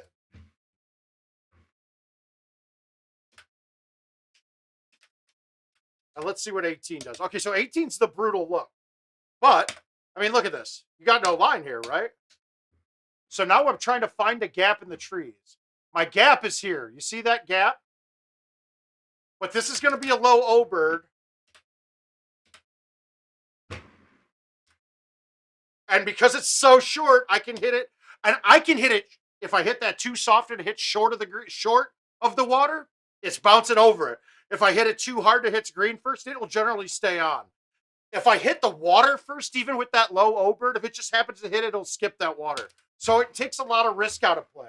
Now, if I was having to try to cut a low 3-wood or 8.5 driver, the 3-wood hits the trees up top, still even low. So it's still not an easy one. We'll take that game. I missed a couple I shouldn't have. Oh, well. We're okay with it. We saved one hole that was drivable, but it was a tough drive with the making the chip, so that's good too. I'm getting stoked, guys. I think I'll definitely. How many of you guys in here think I'll be able to play 2 ultimate cycles and make the full 24 hours? And really, am I going to be able to get 2 cycles in 24 hours? That's going to be tough.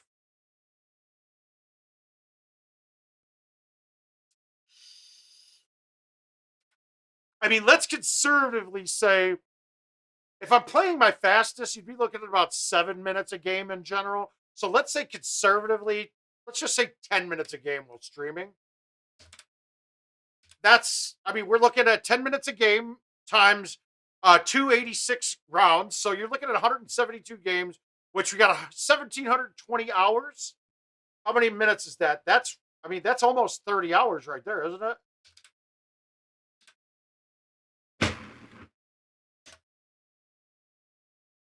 Yeah, it's going to be tough, guys. It's going to be a tough one. I mean, wait, if we do 10 minutes a game, that's at, what did I do? What's the math at? What am I saying?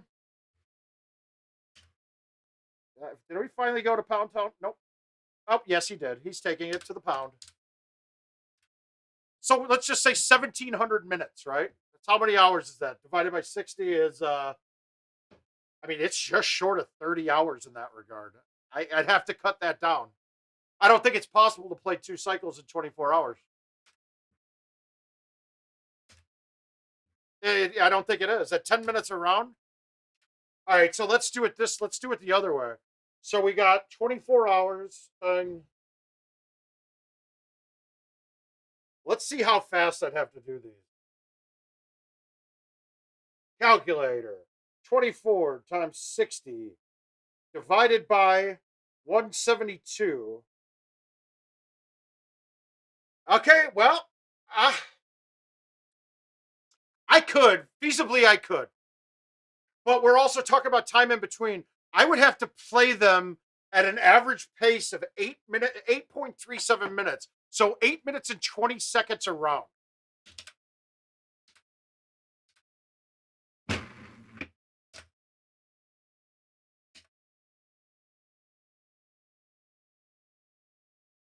Oh yeah, Jill will be bringing food.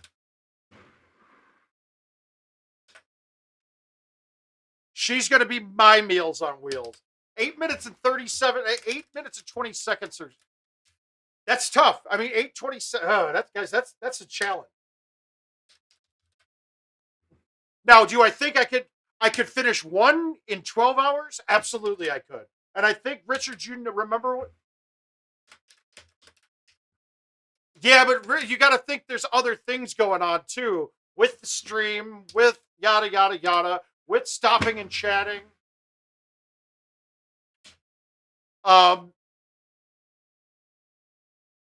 There's a lot more going to be going on than that. Oh.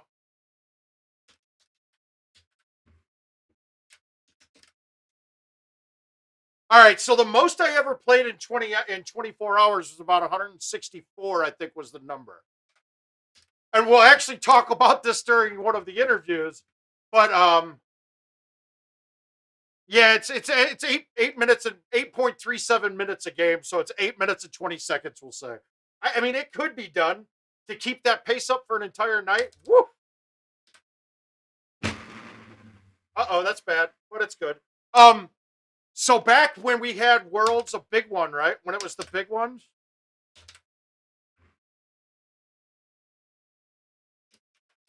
We had one of the big ones, though, and the only way you had to qualify is you had to play 50 games in a certain 1 month or 2 month period. I don't remember what. And I lived in Chicago at the time, and it's an old timer named Steve Miller, right? And Steve was a really good player too, but we had to. I got a text the day after it opened, and I believe it was Adam Kramer. It might have been Duffer Dan, but I'm almost positive it was Adam Kramer. And I want to say this was 08. And he's like, Mouth, what the fuck were you guys doing last night? You and Steve Miller already qualified 3 times. You've already made it through 3 times. Now, the way we were speeding it through, and we were playing between the two of us, 2 machines, and on stuff like basic shots off the tee, like if you were just hammering a ball off the tee, we would just stay there and hammer each other one.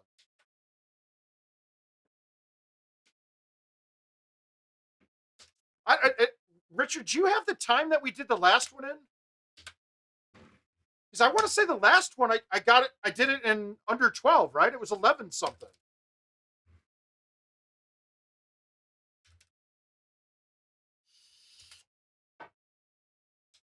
And I can set it up that the chat's closer to me. I can easily do that. And in fact, I'm actually going to be, since I did find him a PS5, I think that I'm going to have a person that's much better at working with wood than me and help me build a station for this a bit back. Yeah, it's going to be tough. It's going to be really tough. If any man can do it, it's me. I just don't know if I have that kind of stamina anymore, dude. I'm going to be having to do some stretches and shit. That hour 15 and on is going to just be holy shit. And no, you know what? With the challenges that we're going to be doing in it, some games are going to go pretty darn slow. So now, okay, now that we've talked through this and it's going to be impossible to do, are we going to... it's going to be one of the Saturdays, either the second or third week of February. I want to talk with everyone and find out what works and make sure.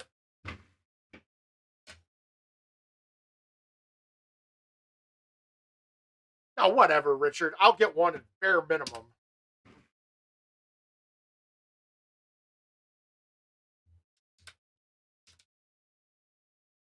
Now, if it was pre-20, if it was 2020, I would guarantee I'd get it done. And remember, that's true too. There's 10 extra courses now.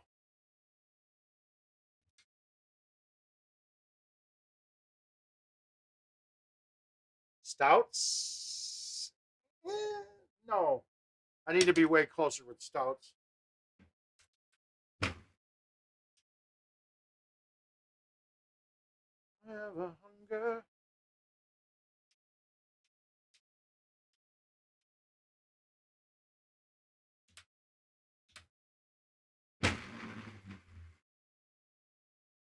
Well, yeah, absolutely. Yeah, there's going to be there's going to be some that take quite a bit longer. So no, we're probably not getting 2 cycles in. But what we'll do is, are we going to play? Should we do call it a 24-hour stream or a 2 ultimate cycle stream? That's the difference we're going to have to say. I mean, I don't like leaving things undone, so I probably think the 2 ultimate cycles is the way to do it. And plus with the list that I'll have signed up with, I don't want people to feel like I shorted them, or in the words of Dave Sandmeyer, that I took advantage of people, because that's my whole goal here. Like that, I'm trying to cheat people.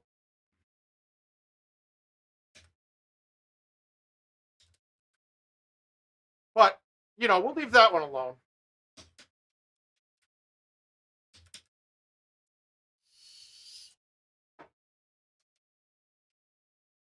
Yeah, we don't want that. I don't want to feel like I'm forcing somebody out of something.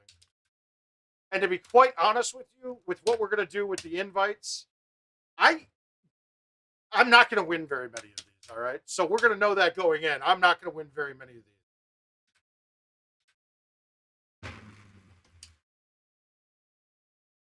But honestly, I don't really give a shit.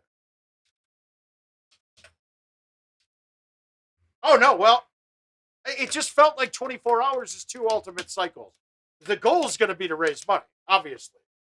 If nobody donates, then how am I going to fleece a charity? I mean, come on, let's be honest, guys. Let's get our heads in the game here. Got to get your head in the ball.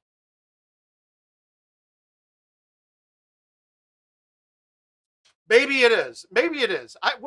Richard, we'll have to discuss.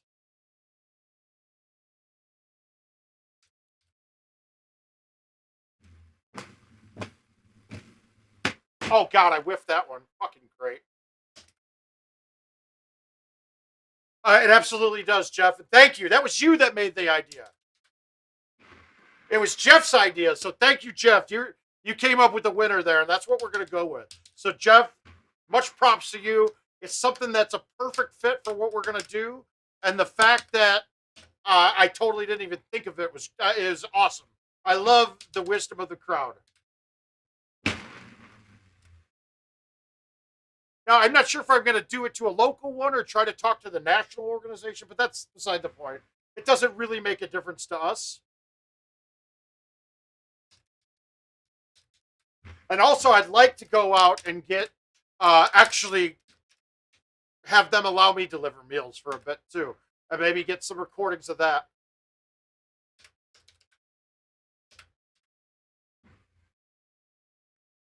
But for that, I'm going to need a professional to come down here and work some camera equipment and things. So for that, we're going to have to get some donations to get King to come down and film. Oh, gravy. Gave us the gravy. Look at this gravy juicy box. It's a juicy gravy box, guys. Ah! And I tried to hold it because I think I tanked this game. Come on, dude. Those were gimmies for me. Jeez, fucking Christ. Ah. Well, Brendan, I mean, you could use PayPal or Venmo just like the rest of us. We'll get to that, guys. We're going to do it. We'll probably do it through the tips part here. That's going to be the way we're going to do the donations too. The only reason I don't like using that is because they do put it as a taxed item. Like it's a sale. It processes as a sale. So it does take a percentage out for sales tax.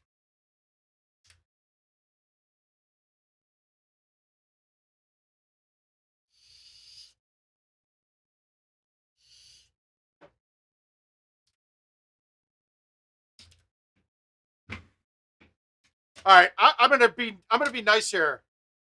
I'm gonna give an over under a 28. Well, you have PayPal though, because Tim Glenn PayPals me all the time when he loses to me.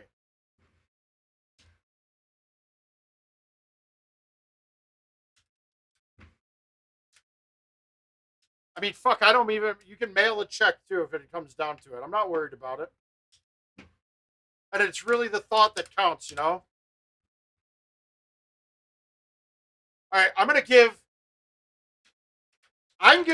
the over under bet at 27.5 here.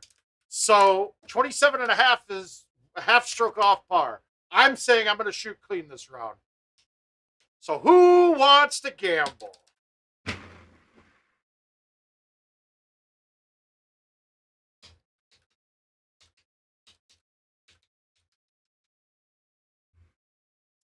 Yeah, we could. Obviously, these are all things we're gonna come out. Of course, it gives me a crap look here. We'll figure it out. Well, I mean, even if we did direct payment too to that, and that's only the service aspect of it, using the tip the mouth link. That's just using the service that we have attached to it. You can do friends and family too if you do directs, and we'll work it out. That's all back end administration stuff. We'll figure that out.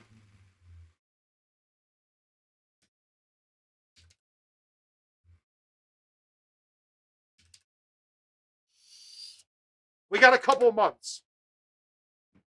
This isn't a tomorrow thing. But I mean, I keep hearing people doing ultimate cycles, and let's be honest, I've done it. I did the ultimate cycle. I've done it. We got to do something better. We got to put. We got to push the envelope. We got to push it, dude. We're like salt and pepper. We're pushing it good tonight. Push it real good.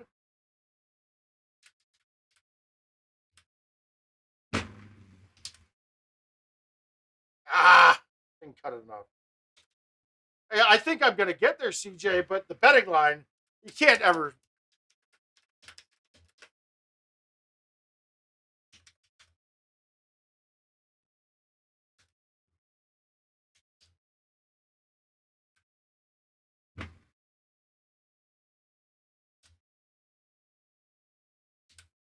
I don't like this. This is gonna be too far.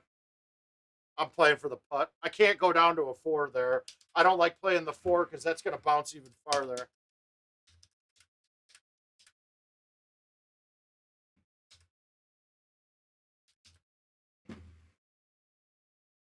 Oh, man thumb that. I haven't gotten up to 97 since 97.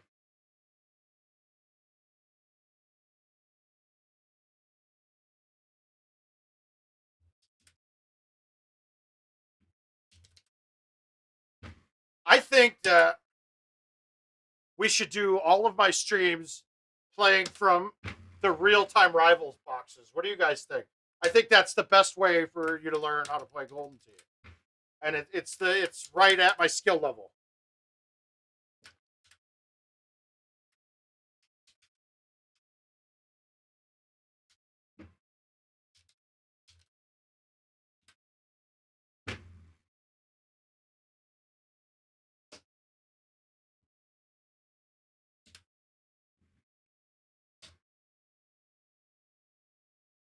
Oh, oh God. Okay, so let me tell you guys.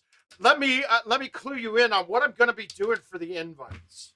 And this is going to change a little bit. It's just my initial idea. So I'm going to have all the invites, right? But the person will have an option to make a $10 donation and choose the ball for me to play, and another $10 donation to choose the club that I play during the invite. So if we do that, I mean, and then obviously it doesn't have to be that player that does it. It can be anybody making the donation to do that. So let's say conservatively we play 150 games in 24 hours. Okay, cool. If we get $20 per game by doing that, I mean that's at 3K right there. That's already a decent donation. I expect a lot more generosity from people because then, I mean, most likely I'm going to lose all the invites. People can pick the ball. People that pick my clubs and balls should beat me almost every time. I am going to eliminate a couple balls, though, that are just no fun to play with.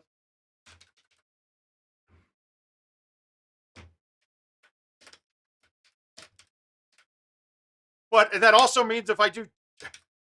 oh, okay. Well, we could. It could be a choice to get rid of them, but... Actually, we should do it. Okay, here's the thing. Actually, I'm thinking that it should be a ball or club randomizer. I think that might even be better. A ball or club randomizer.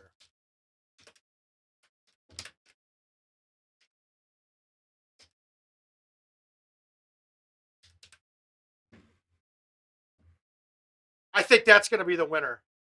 That way I can still have a chance on these invites. What do you think? A ball or club randomizer? Richard, is there any way to implement something like that into the stream? Yeah, we could use an online wheel. I would like it to be interactive on the stream. But this is just stuff that's good stuff to spitball, and I don't want to put... Okay. Well, how many is that, Richard? Oh, there we go. How many seconds is it to? I'm assuming it would be, but I don't want to put tasks into somebody else. Because I'm not the streaming expert. I'm a Golden Tee hero. That's it. That's it.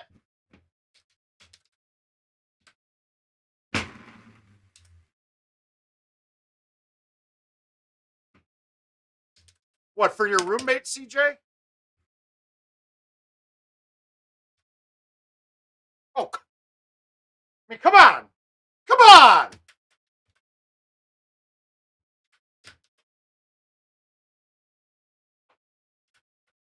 Mm.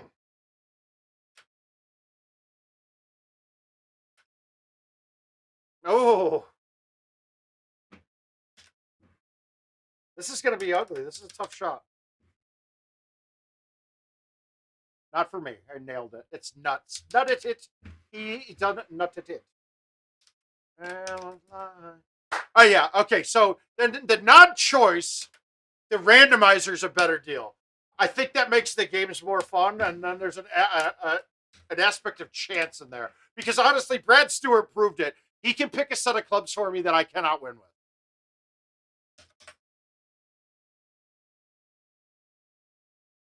But Richard, if I with the ambassador cards, that person would have to be in the invite, so that would be a little tough.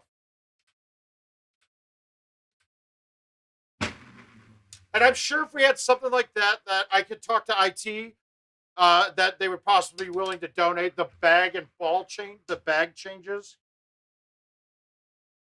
Okay, I like that. I like that, Kylan. Thank you. I haven't seen your name on here. Thanks for checking in. That's a great idea. Play the game, no backspin. Obviously, there'll be an option for a 3-club game, too, that we'll throw in there. Like, we'll say every 5th game or something. I mean, every 5th game, the person has the option of having me choose 3 clubs, and I can only play with those. If I make a mistake while doing it, I have to put in a certain amount of money in the purse.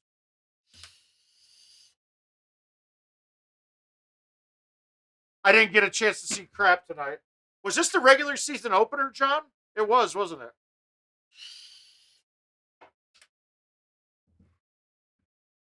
Oh, guys, these ideas are great, man. I think we're gonna have a Richard. We got a lot of brainstorming, dude.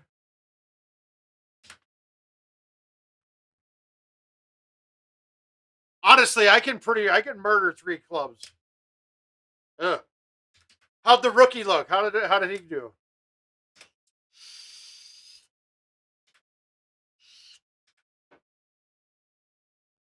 I'm glad I brought up my idea with you guys because you're coming up with this has gotten better. It's gotten better while going through this.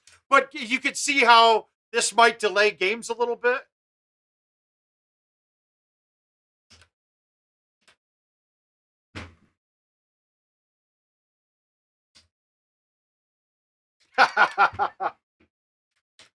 I'm really happy, CJ. I was real close to purchasing Wolves season tickets because I thought they were going to get really good before I moved out of there.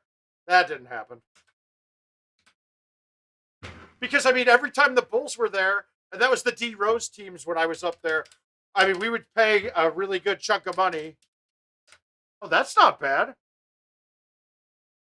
Oh, I'll break a cycle, Richard. That's 12 hours. That's not a problem. There's no way I don't finish 75% of a 2-cycle game. Because I'll be playing. Yeah, there'll be some stop gaps, but I'll still be playing while we're doing some of the other things.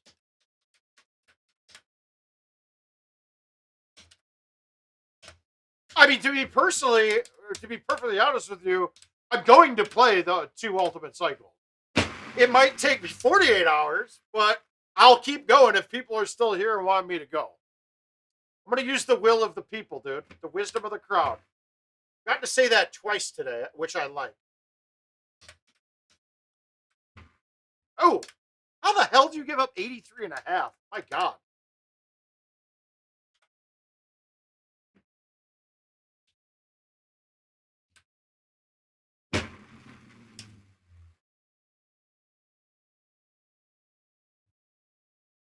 Yeah.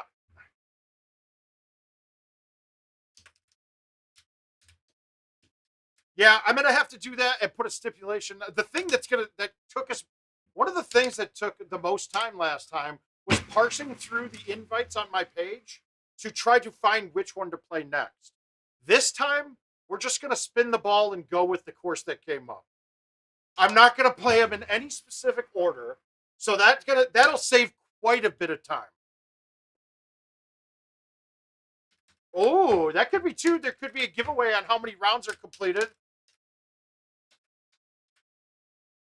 That's a good one too. Put a giveaway in how many rounds completed. That's a good one too. Find a way to put that in. Oh God, thank you guys. I'm kind of stoked. I wanna have a recorded of the most games in a 24-hour period. I think I don't know, and I can't. No one can tell for sure. And this is going to be a single machine record. I mean, if I had 2 machines in 24 hours, I could probably get 200. Without you guys watching and being there, I could do two. I could get there.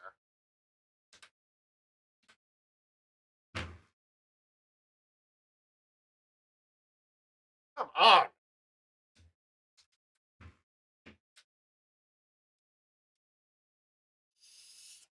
Now, some of you guys that do stream, though, I want to make sure that you're available. I definitely want to play as many games and get as many people in live and have multiplayer heads up games. Obviously, there's going to be some testing and things that need to happen with that. So we'll have to know sooner than later. Richard said it's no problem, he said, for the technical aspect of it. But we have to pump my feedback to you guys, too, which I think is the same way.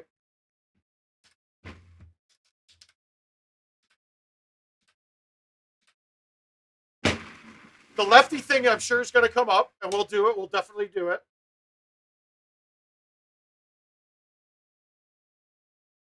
I'm not going to be very good, but I'll be competent, put it that way. I mean, lefty, I should be able to get always into the 20s. I'll probably miss a lot of putts, though. It's funny, though, the last time I played lefty, I chipped like a son of a bitch, like crazy good. And I was baffled at it. I was so confused. Because every other time I've tried since then, no, it's a fucking... I goddamn looks like I'm a Jackson Pollock shooting things everywhere. I'm sure the lefty thing will happen. And I'm sure there's going to be people making offers for me to do random shit for money, too. And I'm always down for that, too.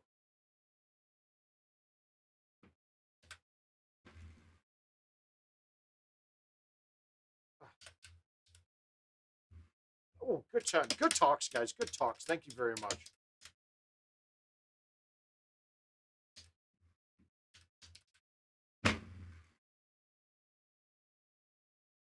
John, I will be going down to Adam's house on the 19th of January and the 20th, too.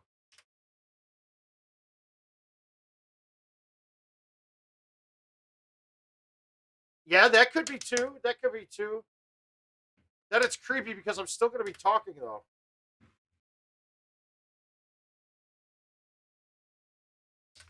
You guys are going to think I'm just fucking crazy then.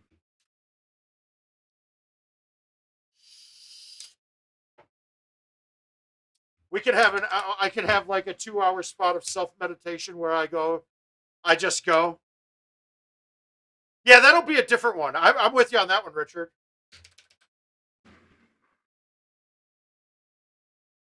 But then do I just randomize? Just randomize? Just take random invites the whole time? Just all randoms and go. Because as much as I really despise the contest games and non-live play games. I mean, non-invite games. I don't ever play them, and I don't like to. I don't, honestly, and it's not, I don't think they're right. I still have a feeling that the drops and things are different. You know, like they used to be in Glory Play, your drops were based off the division you were in.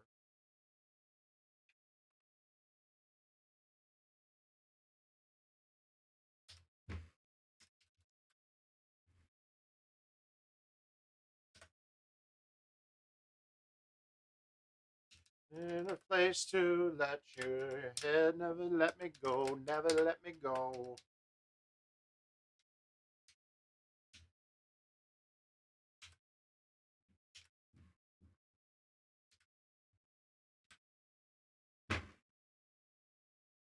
Fucking pathetic shot. Nice cut, Dick.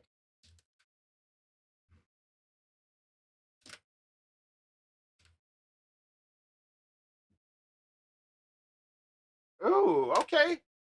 Yeah, Richard, that'd be something nice too to throw time. Can we? Yeah, we'll talk about that stuff. That's other stuff. All right. I feel big, guys. And a part of this is too, I want to keep people viewing and I want to, because I really sense big things coming. I really do. I think that we're going to take off. I think our platform's going to get a lot more eyes on it for the future. I really do.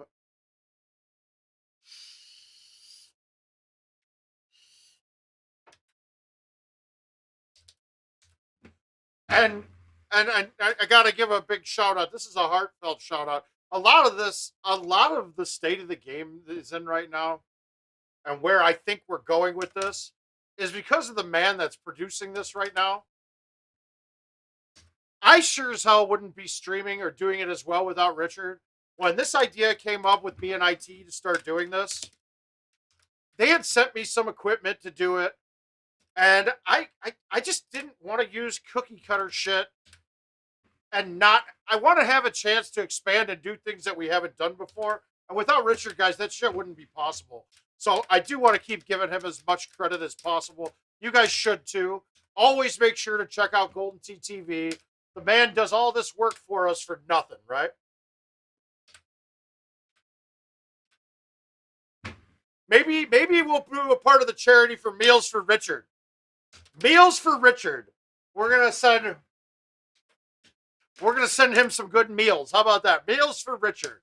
That's gonna be part of the donation.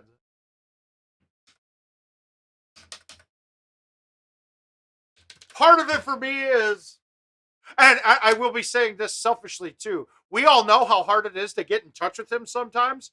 And I feel like since we started doing this more, I get to have more conversations, not with the man about this stuff necessarily, but with the guy in general. And it's a pleasurable thing for me, guys. It's actually a really good part of my life. So that's the selfish reason about all of it. I get more contact with him, and I love that. I mean, whenever I call and I'm with Jill, that we're always trying to bet on if he's going to answer or not. And with that's awesome, John. That we're always betting with each other if he's going to answer or not. And prior to doing the stream, it was like, I mean, you had to get 100-1 odds. But now it's like a 10 out of it's a 10% odds. We got a 10 out of every 100 calls he answers. Text, he's really good now too, so it's good. Although some text he answers 2 days later, but that's just the man behind it.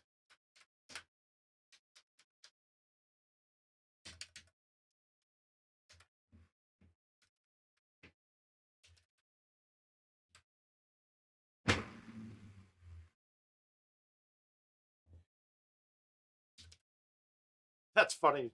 That's really good.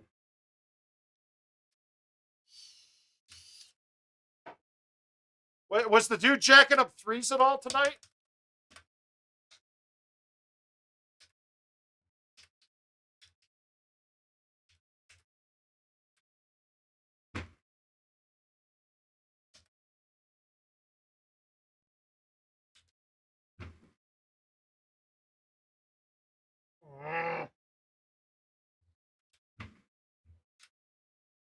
Guys, this game is pretty easy with stouts, let's be honest. I haven't missed a shot in 4 games, I think. And then we do that. Oh.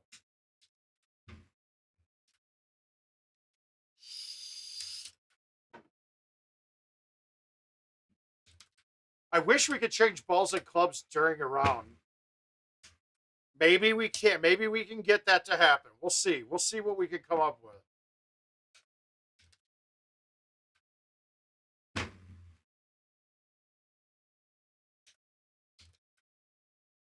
Ah.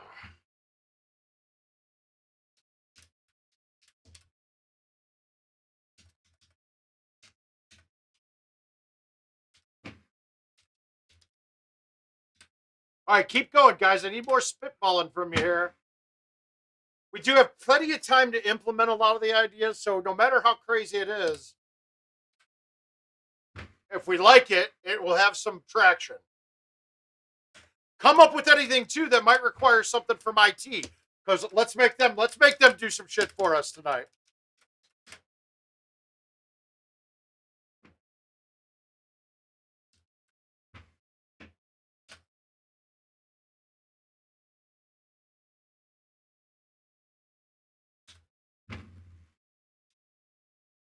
And you guys, with the cookie cutter part about the other streamers, that wasn't the point, because a lot of you guys have done some cool stuff, and I love watching it. And I will steal ideas when I see them from people. But like, I want to see the professional aspect of it eventually. Like, I want to be able to take what we're doing and apply it to situations that we may not have thought of in the past, and have the tools to do it. So with that, like I said, that's all Richard. I come up with some ideas sometimes. He's like, yeah, I can do that. And if he can't, I'm sure, even on stuff he doesn't know what to do, he's always like, oh yeah, I can do that. That's not hard. And he gives me some spiel about it, but then I'm sure he has to go through it a lot. Well, my favorite for me, and it would have to go. I'd have to go with CJ, right?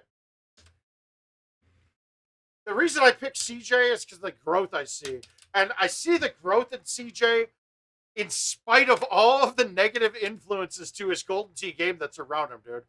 I'm sorry, if any of you had to play with Aljaz consistently, you'd become a bad Golden Tee player. You would. It just hurts your game, man. It's not conducive to becoming better. So watching CJ fight through those struggles and become a better player, it's impressive.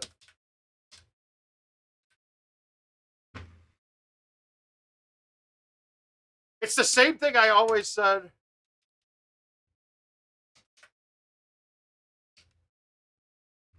Nice, nice, nice. That's awesome, Jeff. Jeff, how are you feeling now, by the way? Hopefully you passed everything up and you're getting back to healthy, but I don't know, and I don't know the whole story, so if you don't want to talk about it.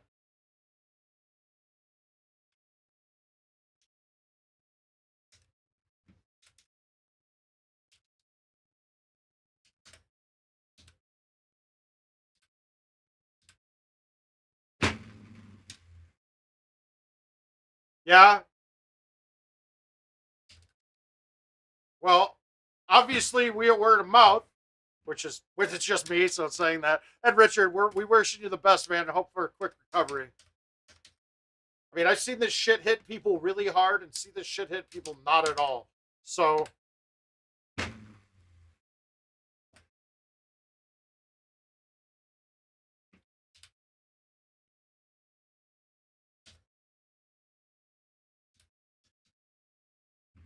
oh, so it's a little scary.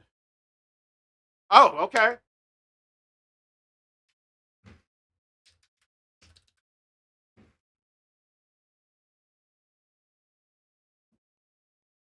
Does it make you sit?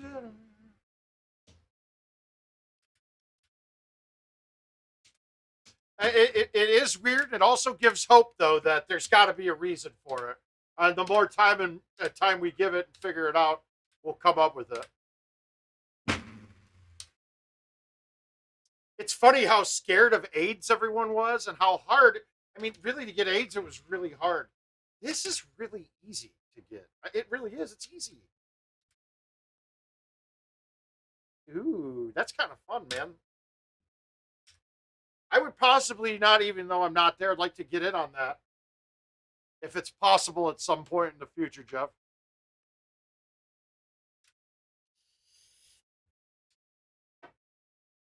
All right, I think I've got one more invite to play.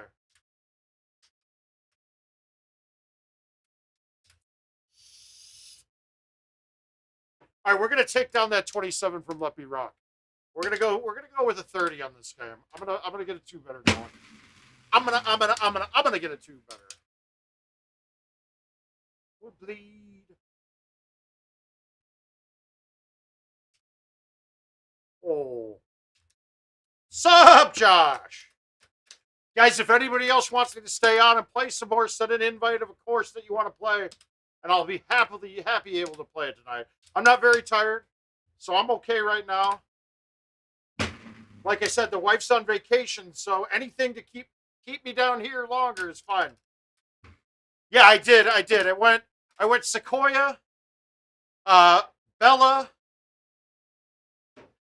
um, Sequoia was hands down my favorite. Hi, Squirrel. Shit, now I can't remember what I said. Sequoia and Bella up there. The fifth one I said was Coral. Lake Powell, just for selfish reasons.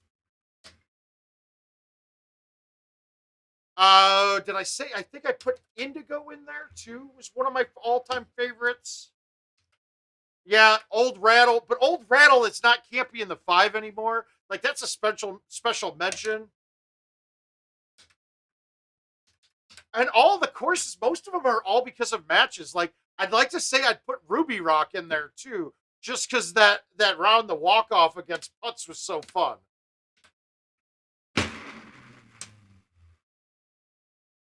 I mean, I liked Sandy Reef was a great course in there too. I could go to even Kangaroo. Kangaroo, dude, guys, that year I had almost quit playing Golden Tee, like barely playing at all. I just moved down here. I'd moved down here, had a pretty goddamn good job, was loving life, and I went out and played a couple times, and like ended up walking in the bar without playing around in months, and walked in and popped a 33 on Kangaroo, and that was unheard of right away. Like it was, I mean, it was only it was like a month into the courses.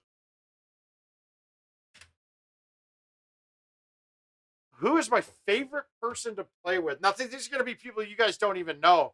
I mean, it's always got. Well, actually, I'm going to put John Tatur in the mix. He's up there. We've got stories from way back in the day. I'm going to throw Steve Miller in the mix. Steve Miller, you guys don't know. Oh, I mean, my whole bridal party. I mean, my whole wedding party was it was awesome to play with. And wow, the bridal party was not in that group. Okay, um, so I used to love playing with Stro all the time. But really, Jim Mosier, Adam Miller, John Datura, Chuck Spicer. It's so funny how close you became in life. I came in life with these guys off of Golden Tee, and like anytime I get a chance to play around with them is a pleasure for me. And then honestly, after that, oh come on, what a bitch ass bounce. After that, it's people I don't get to play with multiple times. I mean, some of the most fun nights. I don't even remember the Golden Tee we played, but like Marty Fisher and I playing T, fucking Tansy playing T with Tansy. I don't remember T at all with those nights though. Like I don't remember Golden Tee being the biggest part of those nights ever. Now was there other? Yeah, we were having a blast. So the Golden Tee is the reason that brings us together, but after that, it's not necessarily the Golden Tee that keeps us coming back. And I think you guys will find that out about tournaments. Like it's not just the Golden Tee, man. These guys are all fucking awesome dudes.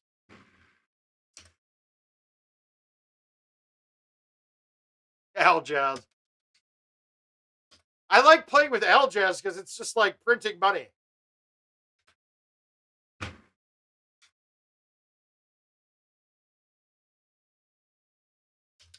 Same, and it's just like playing with CJ. It's printing money, right? CJ, I gave you some special credit the other night. I said you finally beat me something in something on Golden Tee, and you got your King of the Hill in that tournament. So props to you, sir.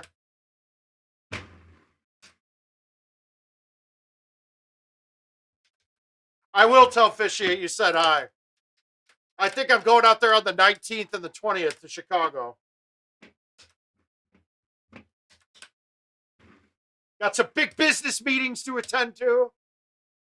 You guys are going to love it. Business. Getting down to business. What kind of business? None yet, but it's good.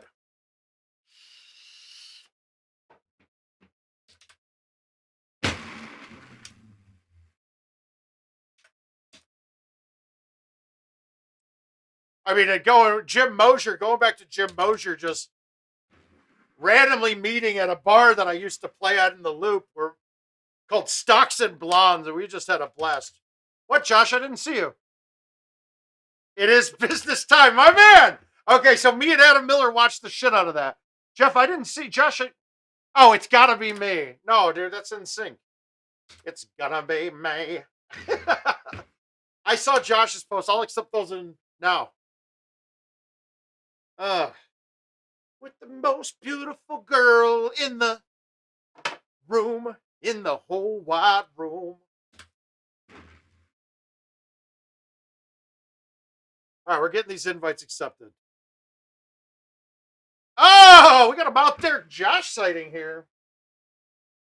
Hi, gentlemen. Oh, you want to play some Monty? You want to get that dick in the dirt? We're going to put some dicks in the dirt on Monte.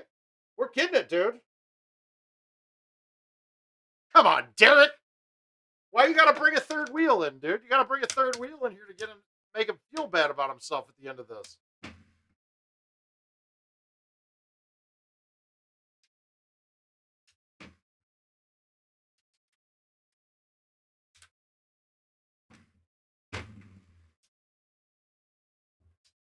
Oh, come on. That was a peach, guys. Ah, I want you. You can put it on the floor. I've never felt like this before. Ah, like a high-class prostitute. Ah, no, Flight of the Conchords is one of my favorites, dude. They're actually, I read somewhere that they're coming out with a new season soon. Which would be a very, very good thing. I have no idea. Oh, wow, we got some invites to accept. All right, I'm popping through these right now. Got a good group tonight. I appreciate it. I'm gonna have to do some dirt. I'm gonna have to put in some work on this.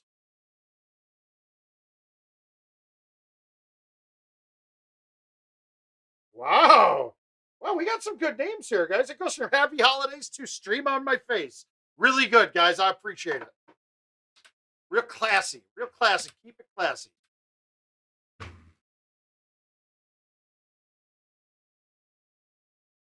Oh, you guys are keeping me for a couple hours tonight, I think.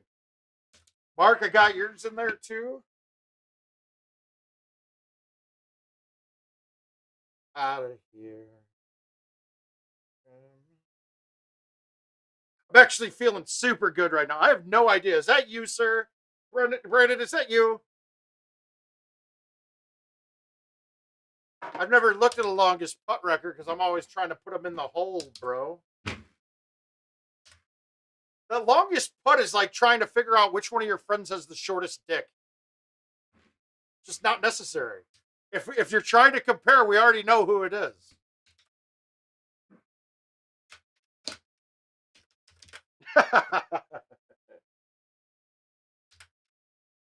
Ah.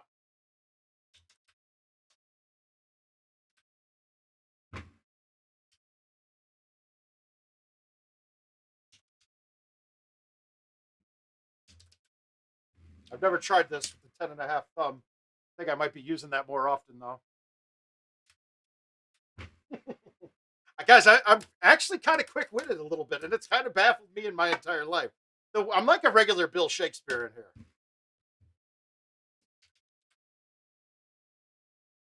I think part of it was grown out of necessity, because I did like to have sex a lot when I was younger, with a lot of different girls. And I didn't happen because I'm a super attractive guy or I had money. It happened because I could talk my way into anything. I'm waiting for John Turturro to go, I seen it. I seen it.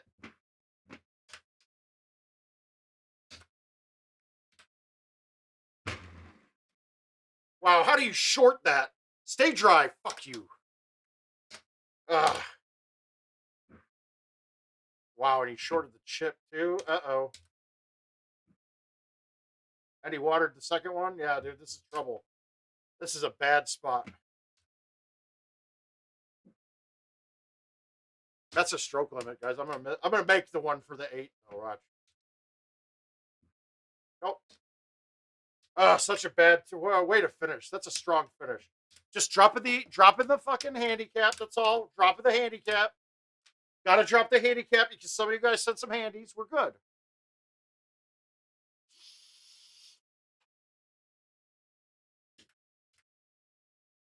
I'm pretty confident that this time of night that family members aren't watching. So these things can be said. You're struggling with Derek. Derek, are you supposed to be working a keyboard right now? I heard you're blitzed. Shouldn't you be off with your phone on YouTube, just singing along, standing in the middle of a room while we all just leave and you keep doing it? I think that's what Derek. I think Derek needs to find lightning right now. I think he needs Mr. Lightning.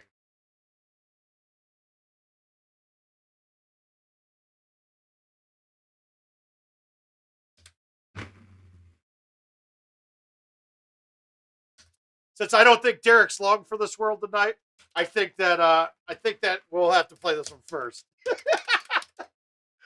But see, those are the kind of nights like that brings me back to like normal. I'm going to tell you guys this. And I told Richard King this one night when we were at an indie tournament, and I grabbed Zach Pilger and tried to get him in. And this is after it closed, and I grabbed him all and I threw him in my car, and I go, Josh, and I'm dead serious. I mean, I'm like, Zach, yeah, get in my car. Get in my car now. It's like, yeah, you might die, but you might have the best night of your life. So those things happen. Sometimes it happens. It might be the best night ever. Rarely do I let my friends end up in jail. Almost never happened. We have lost Richard King on a few occasions. Didn't end up in jail. That's a good thing. Not ending up in jail is a plus. Hospitals are okay because we're safe at least. Typically as expensive as jail nowadays. to tell. Danny boy, I'm hearing a song that makes me think of you. I'm going to Wichita. Oh, you too, CJ. Are you getting out of here? You're gonna go ruin your life with Al and them?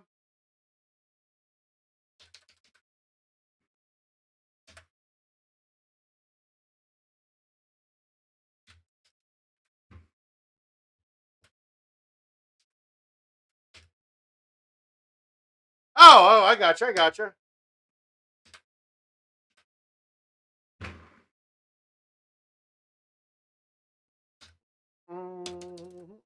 Okay. Okay. Okay. I say we do the 24-hour stream right now then. If CJ's gonna be here all night, I think we can make it last all night. It's gonna be like Studio 54 in here. The party's gonna go all night long.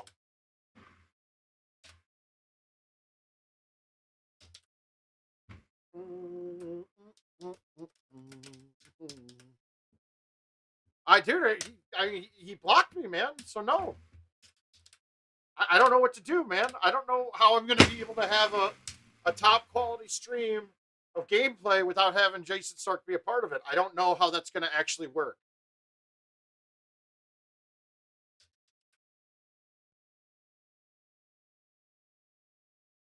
I mean, he had me convinced that if we streamed together, we could blow up YouTube. I mean, that's what he had me convinced. And now I'm never going to have that happen. I'm never going to see it. So I'm very disappointed in myself about that.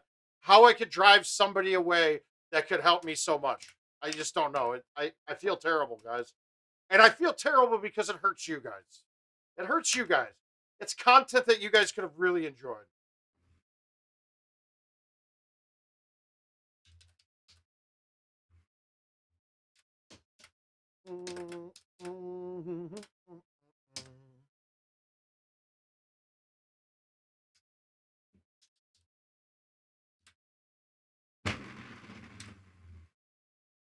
Every single person's got a story to tell.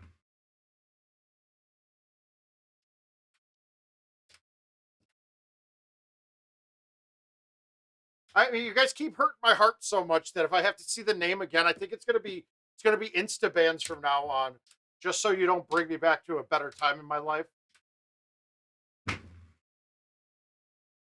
Where I could have had more, my life was more complete. That could be true. It could be. But actually, I'm just going to say the science causes that. Science causes that.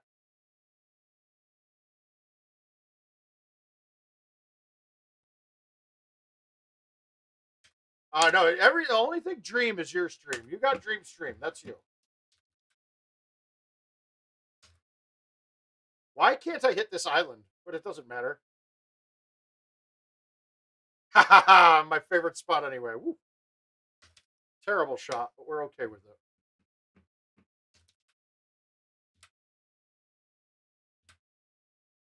You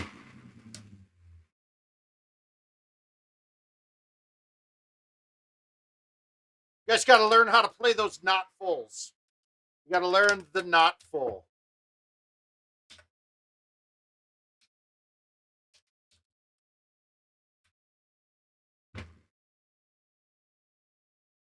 I fully expect for my mother-in-law to message me where she was mad that I told you guys that I had to go take a shit the last stream.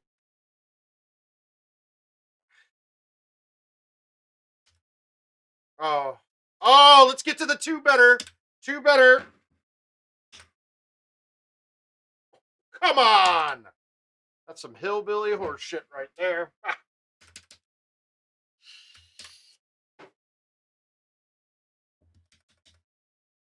The funny thing is, CJ, that's where I put the ball a lot. I like it there. I'd rather have that cut shot coming in from the more level play because I can play the wind better. It was where I went when the courses came out every time because it's easier to adapt to a cut shot than it is to adapt to a wind being played from such a height. So, because there's no way to tell on a height how much height's affecting the ball.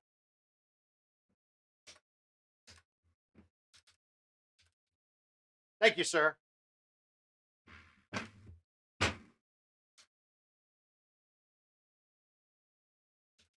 Learned it from watching you, Dad.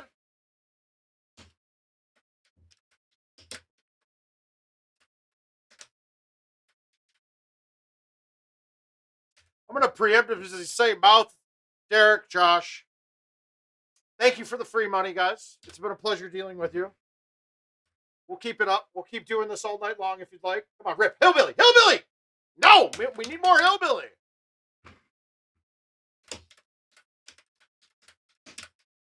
Right, because I've been playing my cuts the same for years. But hitting, I don't play. I mean, height changes are different. There's no number on that we can get a definitive answer on. Oh, God. Les Bulldozer. I can play fulls. Having every shot in your bag is imperative. Not having to use every shot in your bag is good course management.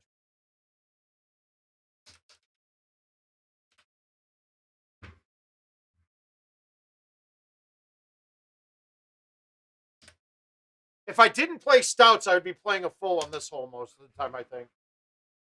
Wow, that's a sick-ass putt, dude. That's awesome. I just didn't want to get to that 30 number and keep these guys in. That's a sick-ass putt. Woo! Clean rounds, clean rounds.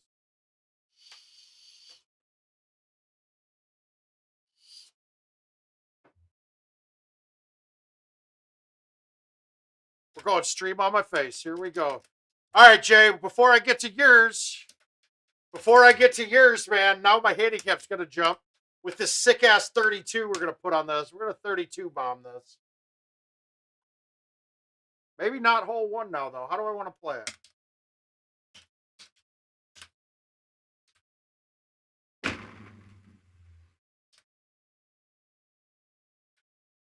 The leather's so soft.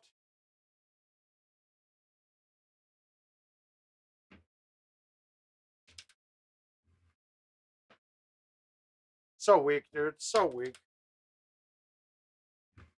Yeah, how do you miss that putt, guys? Slarn. Jay's more in touch with all these cool words and shit.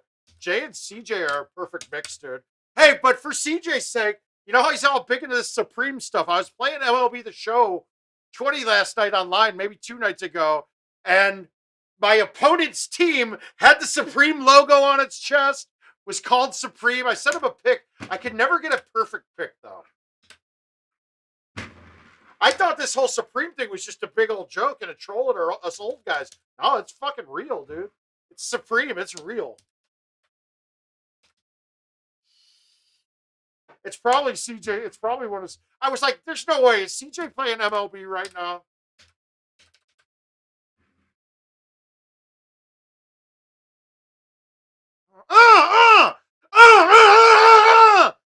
Yeah.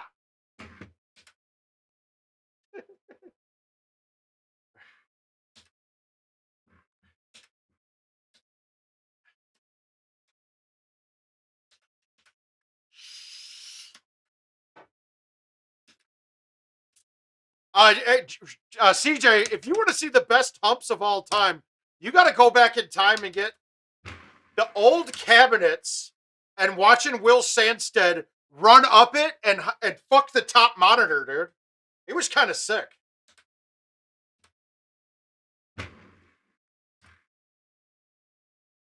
I mean, it took some athletic ability to get up there, and he would do it blind drunk.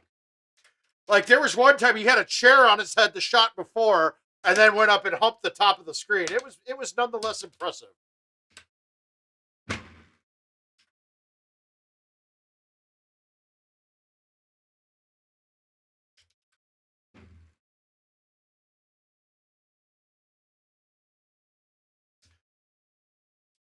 Yeah, it was pretty good, dude. My claim to fame is I used to lineman shuck those things when I missed.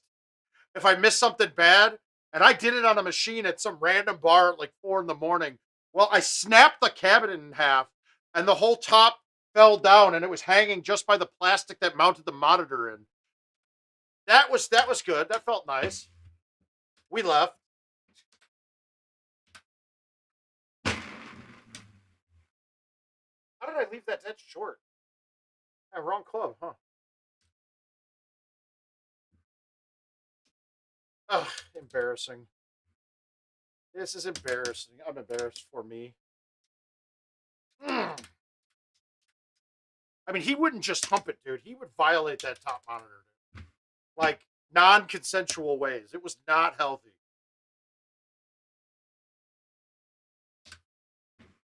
My thumbs have gone wild.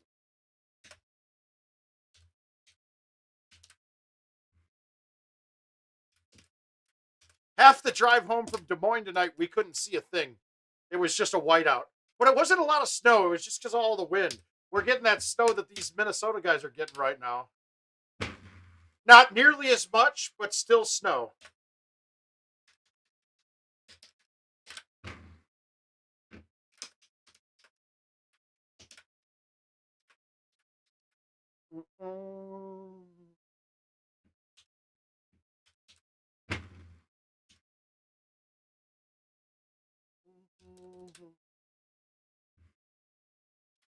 I'm not fresh like a feminine hygiene spray right now. I'm a little off.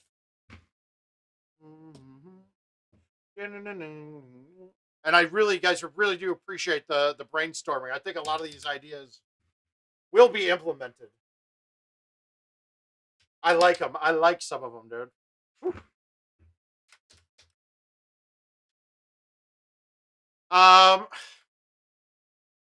If we're talking pure chipping ability and not shushing,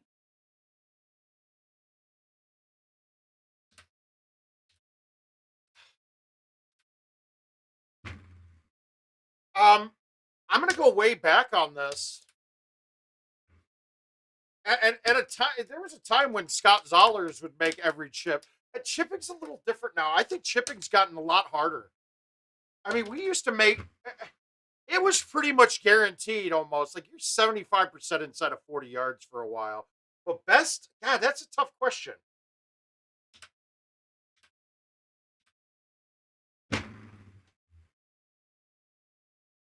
I mean, like everything like that, I'll go with Haas on a lot of it. I mean, I'd probably have to say Haas. He makes chips in pressure positions a lot of the time. Luna can be really good. And I mean, Thor was insane chipping.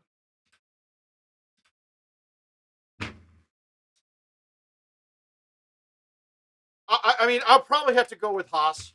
It's generally, if you're asking who's the best at something, it's probably Haas in most cases.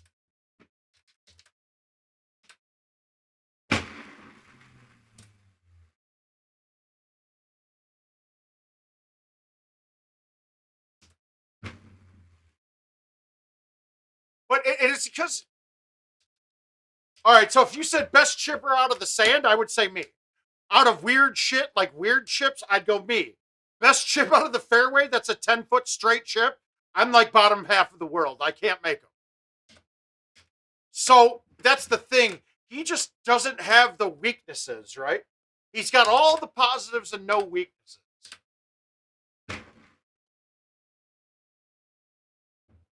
Haas to Golden Tee. Haas is the stout ball of Golden Tee. All of the positives with no negatives.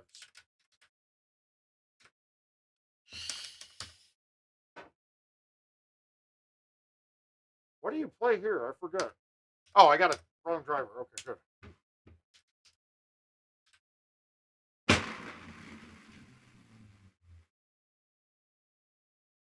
Yeah, Fox is up there. Fox is definitely up there. And really, I mean, there can be days where somebody's insane. I mean, I'll have days where I'll hit 50 chips in a row without missing one. And then I'll have days where I can't make the easiest one. It's the people that can do it on the consistent basis where the greatness comes. I don't even know if Stenmark's even that good of a chipper. He just doesn't put himself in the position to need it. He's like the most mercurial and consistent guy we know in Golden Tee.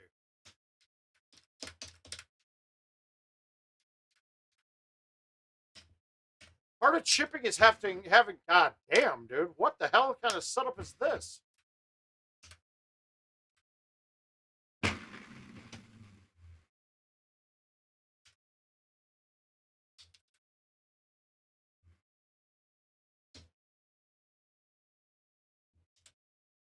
Yeah,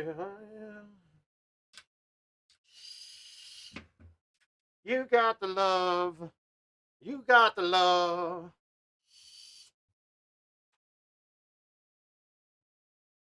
All right, we got more games to play. Oh, we got a Tundra invite. Let's go with the Tundra one. We'll get a little happy holiday in on it. I'm calling 26 or better this game.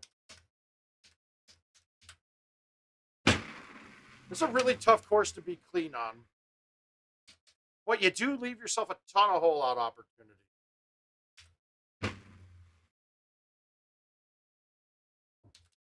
Oh no, he's in the gravel, folks. I don't know, CJ. How do you think you are at chipping? I can readily criticize myself and say I'm not a good chipper in all circumstances.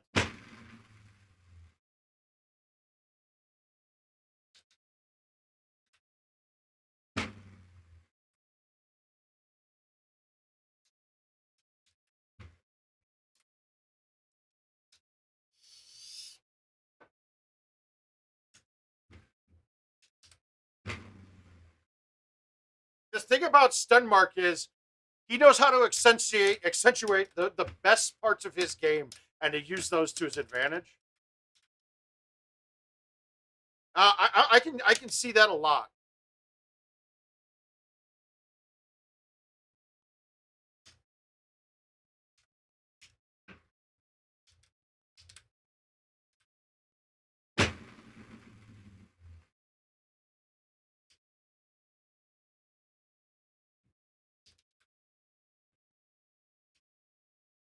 Mm. Yeah, I'm very inconsistent. It's because of my pullback. My pullback's bad on chips, and I know what I just I've never been able to get it right.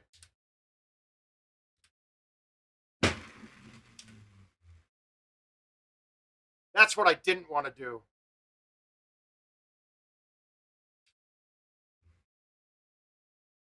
Like me, I could be lonely with you. Met you late night. Brooklyn now.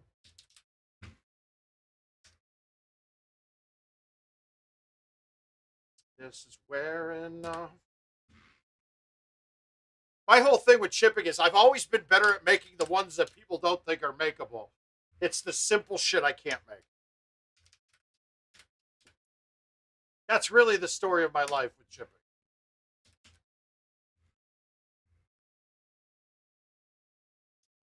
I mean, in general, with Golden Tee, that's my story.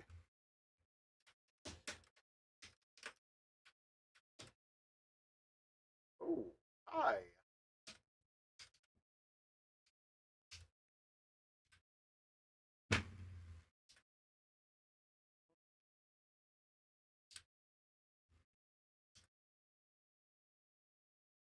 You, but I'm not sure.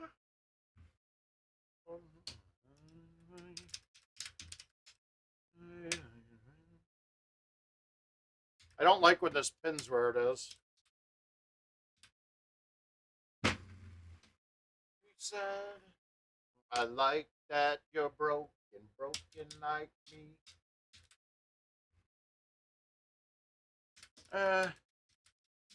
Well, I do, but I also miss ones that most people should make. Like really bad ones. All right, dude, I've lost some big time matches on missing chips that everybody's like, how the fuck did he miss that? Even putts, too. Even putts like that sometimes as well. Song to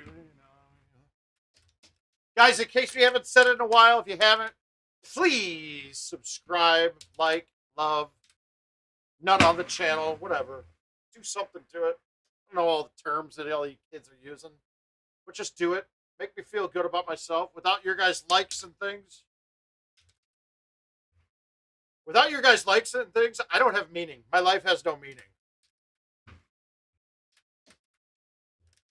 I like to think I can putt pretty well. There's a couple of kinds of putts that I have a problem with. And sometimes the putt game doesn't travel well. Like I can't, that doesn't travel sometimes. All right, guys, I want real quick on this hole. You'll get cliff 90% of the times from here, right? And we know that cliff is fairway. So this is going to putt normal. There's another time where it shows snow and you cannot putt that. So always be careful if you trickle off a green like this.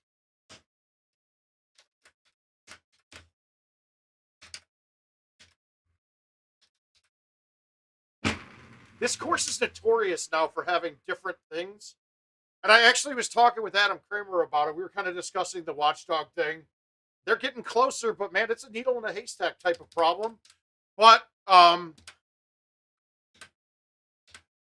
was asking, why in the world do changes that you make for 2021 affect old courses? Like surfaces change when they do stuff on the new courses. And that really pisses me off.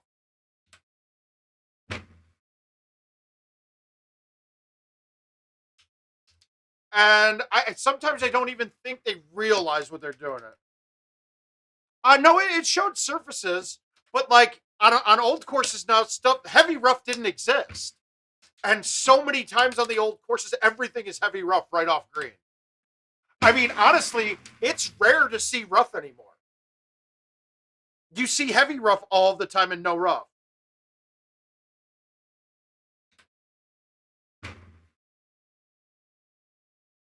Hmm. Me to your best friend's house, marmalade and making out. Oh yeah.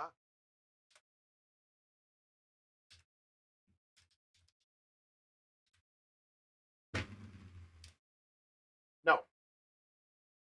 Don't make me tongue tied. Hey, we got the slippery Mike Jones in the house.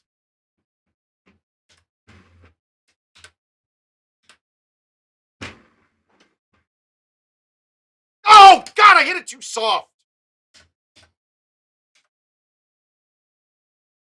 That's supposed to work. Shit. Ugh.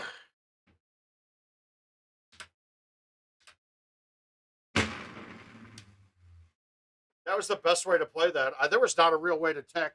I slide into my DMs. No, he didn't. Okay, this is going to be ugly. Come on, dude. How do you blow this? That's fucking... Ugh. That's an ugly look.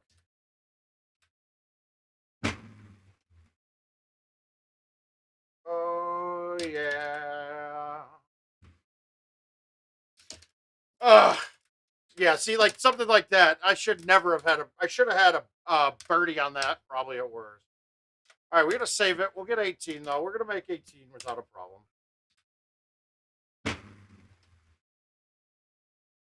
Oh, my God. What did you do?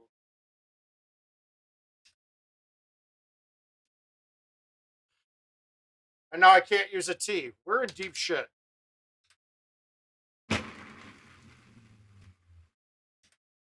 I forgot I had a forward. That might have been a better play. Oh, way to choke it up the end of that game, guys. Never give up. Never back down. 21. That's not good. I choked.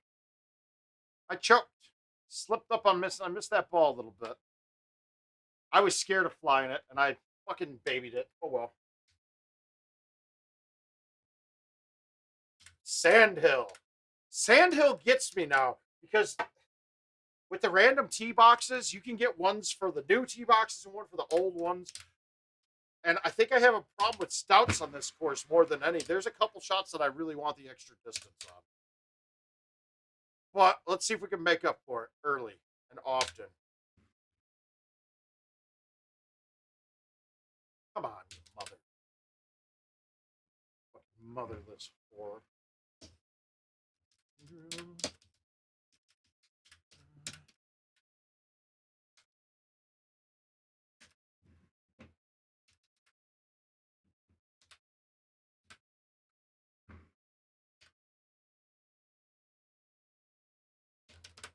Those are my favorite kinds of shots, guys. The baby cut, like 3 clubs high, and just baby cut it, silky smooth, push it out. Oh, so tits. So tits.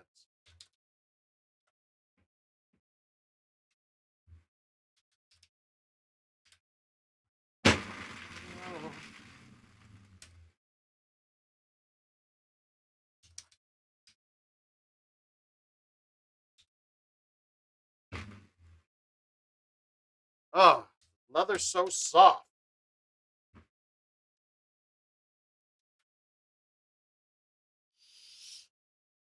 Oh, Mark, you missed out, man. We had to keep Jill Crowley busy the other day, so she took my phone upstairs and got to put together my player. So we're gonna thank that all for Jill. She's a big fan. We let her do the dressing. I make the meat. I make the meat. She does the dressing. Perfect way to do it.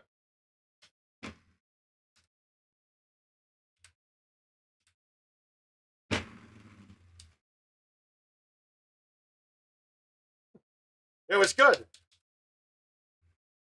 Now I definitely hummed on your comment on Facebook, Mark, because I think I would like to invite myself to come and play with you, Beatty and Kenny.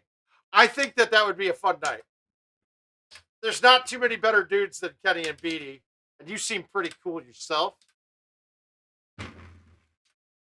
So yes, I was inviting myself. So just know that if that happens and I happen to come, well,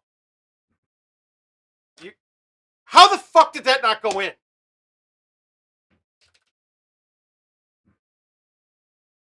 I'm so bad at the chipping. That's so terrible lately. There, that's what I like to hear.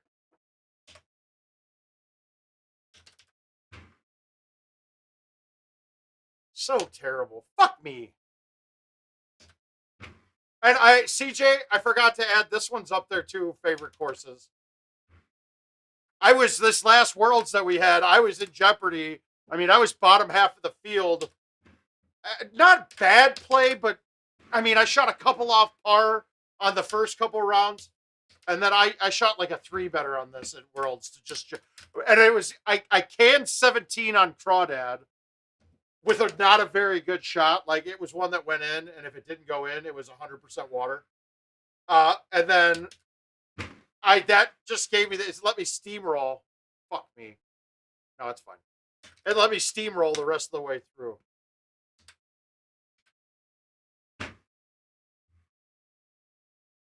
And then I slammed JoJo's dick in the dirt on this course right after that. Home is wherever I'm with you.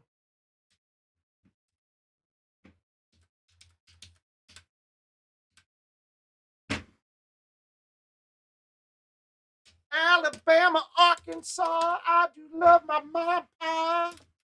That I do love you.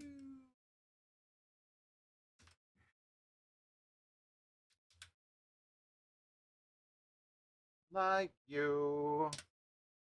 Man, you're my best friend. I'll stick it through the very end. All right, giddy up.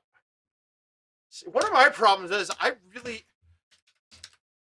want to talk to people while they're streaming, but that delay that we all have, I can't live my life in a 10-second delay. I freak out a little bit. So I have a hard time watching other people stream.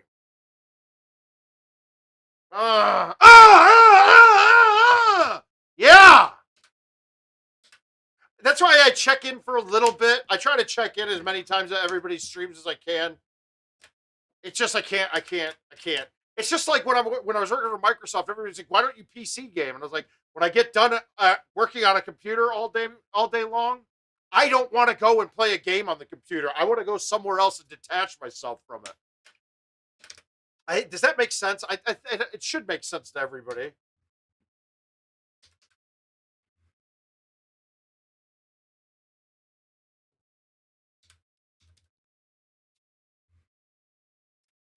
All right, Jay, keep pushing the Discord stuff.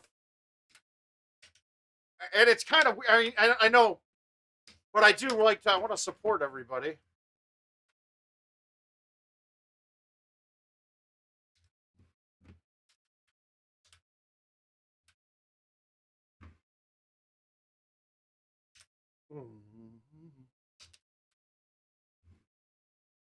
It's part of the reason I love PlayStation and things like that. Even though I know I can put together a better rig. I don't think it's the future. I think it gives the idea of the future. But that's not really Discord that has to do with it. There's going to be better ways to do it, and it should be set up itself and built into the games. Let's be honest, it should be. And I'm just hoping that we get enough legs and see traction from IT. No, but I don't even think what they're doing is the future there. I think that's even behind. For Golden Tee, it's waves and light years ahead. But it can be better. And I hope to God that they understand it. Well, I don't think it's going to be the... Oh, Christ, that's terrible. What are you doing, dude? I put myself in a perfect spot and hit a horrid shot. But I hope that seeing all of that allows them to develop better things in regards to the peer-to-peer type.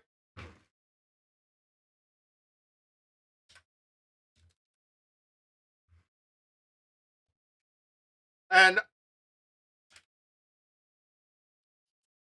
all right, we got a rough setup for my club set. The super 2-iron here would be perfect. The 2-iron super spin, perfect right here. This is going to leave me an ugly putt. If I get it on, yeah. Fucking, that's a horrible look without having a 2-iron, to be honest with you. And I watered that too, didn't I? Now I have to chip this because this putt would not get there by any means.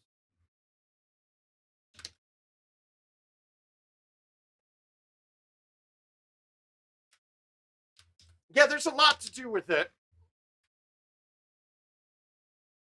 I really just don't think that we've had enough innovation when it comes to the game that we love so much. It's been stagnant in that regards.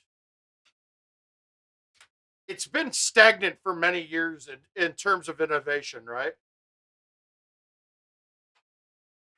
And I'm hoping that we can get past that.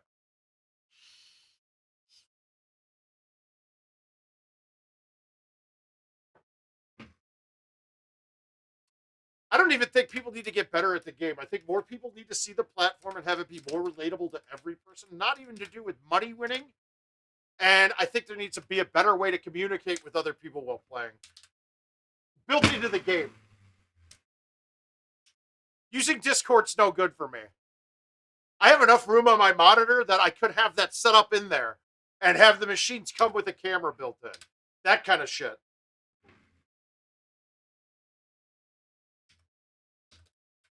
I mean, look at all the consoles now. They're direct hookups into it. It's already built in. No capture card, no shit needed. You build in, you connect to whatever platform you want.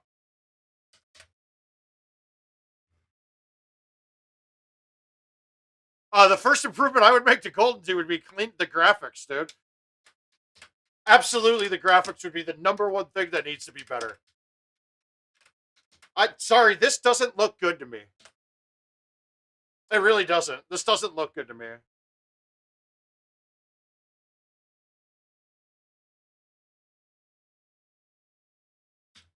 King's given him some ideas, but it's got to even be more efficient than that.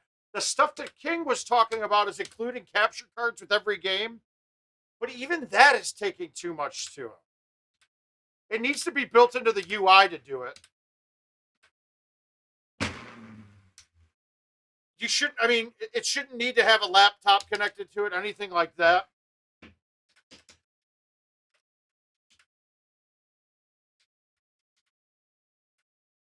Yeah, it would be. I think it's absolutely, and if they're not developing in that way, they are totally missing the mark because they've seen. Sorry, part of the reason the game is still viable, money for IT, is because of the streaming that's been done. I mean, let's be honest. Without King and the Peggett Tour, when we hit Shark Tank, and after that, Golden Tee never would have come back. It wouldn't have. I'm sorry. No visibility, very little marketing, it would never have been around anymore. We would be done. We wouldn't be playing Golden Tee anymore. And I bet if their slots took off a lot faster than they did, we would never have been here either.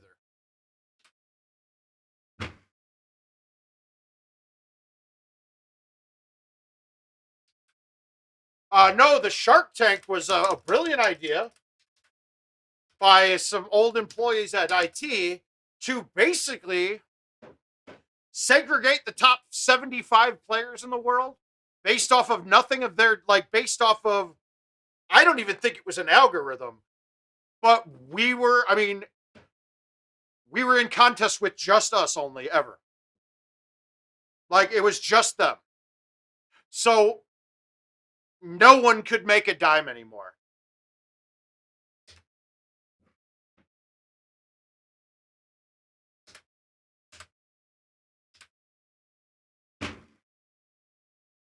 I mean, because let's face it, guys, we are. It's the same reason why we all laugh at the Golden Tee Go, right? That I looked at that thing and I thought it was stupid, but it's not for us. They're not marketing to us. So us that stream, we're the Golden Tee nerds. And I whiffed the ball on that. Now I got a tough shot ahead of me. We're the nerds, right? Not everybody would deal with all this. If somebody on the Golden Tee forum asks, hey, how do I play with my buddy online and play together and see it? If you told them, get an RTMP link, go get a capture card, get a webcam, go set up, go join this Discord, paste this link here, do this, they're going to tell you to fuck off. That's not what the average person wants to do. And to be quite honest with you, I'd say that 90% of our country are people that play Golden Tee don't have the technical chops, even if you told them exactly what to do. Like, that's just not viable. It needs to be something where I click a button and it does it for me.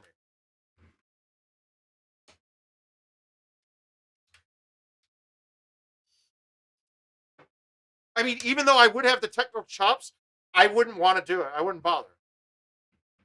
I hate to say it, I probably wouldn't stream if King wasn't here. It's just not, without him, I don't want to learn it. I don't really want to learn the software. I could, yeah. Do I have the ability to learn it? Absolutely. It's not rocket surgery.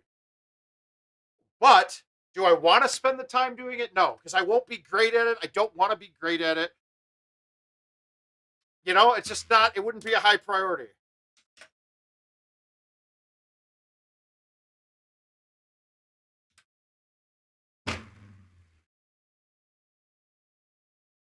That was a bad shot. I meant to high tee that. Whoops. I really wish one of the smartest things they did in that regard. Oh my God, what a terrible fucking chip. When they had Sobe there, they had a player's mindset in it. And honestly, Adam and Kevin had that for a while too. They don't have that anymore. So I really wish I'd like to think that I've developed, it's funny to go from the pariah of Golden Tee, but I have a very good relationship with them now. And I really feel like some of my ideas are taken to heart. So that's nice. But I think it needs to have more of the player commitment to it. And not just players that would watch my stream or me. Because I tell you what, no matter what, there's always going to be a bias to what would be important to me being a 1%er. It's not important to the people that go to the bar every day. It's the same thing like when you look at the Golden Tee Go. I looked at that thing like, no, that is stupid. But then when I think about it and go back, and look at it, the product is perfect to who they were marketing for. It's not us. We think we should laugh at the Go. For us, we laugh at it. It's not for us. I mean, think of it like feminine hygiene products. I laugh at every commercial I see for that. But like every woman's like, oh, my shit does stink a little bit. That would work great for me. I mean, it's the same kind of thing. Know your target audience. So I don't think having more of us in line with IT is necessarily the biggest thing. I don't think it is. I don't think we're the perfect people to be working with it. Well, I do think they need input from top players and the people that pound the most games into it. They shouldn't cater to us because that stunts the growth of the other people coming in. Because no matter what, my bias is always going to tend to reflect on what I want for me.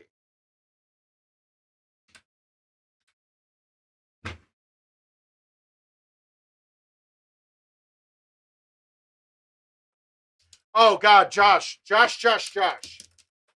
Okay, what about this idea? A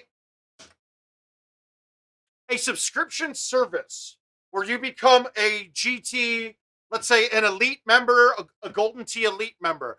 Let's say it's $20 a month for you to get in. You end up doing like associate perks for people that get a bunch of their friends to sign up.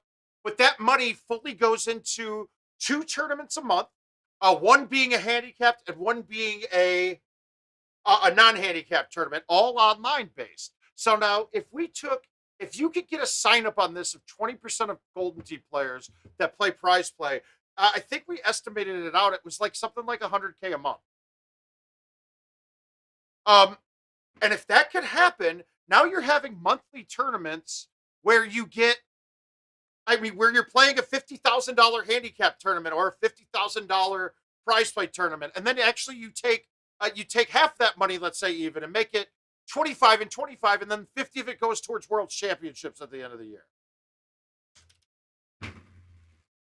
You get benefits for, and the handicap one, it's something that, and I'm not going to take full credit for that idea. It was an idea of a newer employee at the company, but Andy Coleman, their director of esports, had the idea, and it's actually a great idea because I don't think it would be that hard of a sell. And then also, yeah, you could, but honestly, IT doesn't make enough money per game to do a free roll like that. You can't do free rolls. You'd have to have some sort of subscription-backed service. So, and then, or sponsorship and things like that would help, but that money's just never been there. But to be perfectly honest with you, I'm sorry, if I was the head of the marketing for GT, I would be selling the shit out of my screens as ad space. There is no reason that these screens are not fucking being used constantly and having fucking ads displaying through any person that you want. I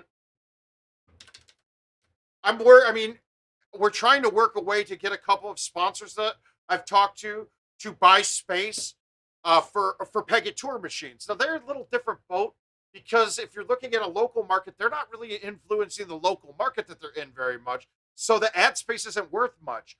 If you have a national product that your target audience is 25 to 50-year-olds, Pegator is a great place to start because your ads on the splash screens there are hitting a bunch of people that are, one, generally people that play Golden Tee have disposable income.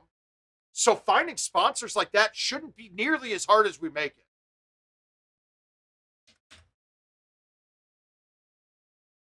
I don't know, Josh. We'll have to see. I don't know what you're talking about.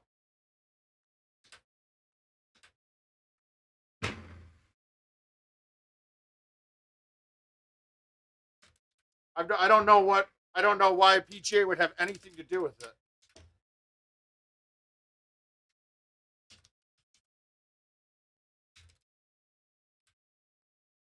I mean, but when people, I mean, for years I said, guys, if the average Golden Tee machine is maybe in use 10% of the time a bar is open, 90% of the time you have a fucking ad for the target audience of most liquor companies. Why the fuck are they not? Why is that not a thing? Like, that doesn't make sense to me.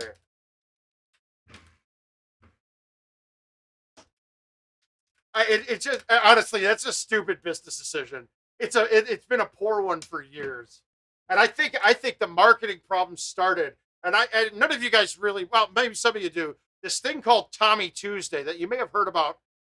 What Tommy Tuesday was back in the day on old Golden Tee 4 machines, hold and win could get up to $1,000 on par fours, right?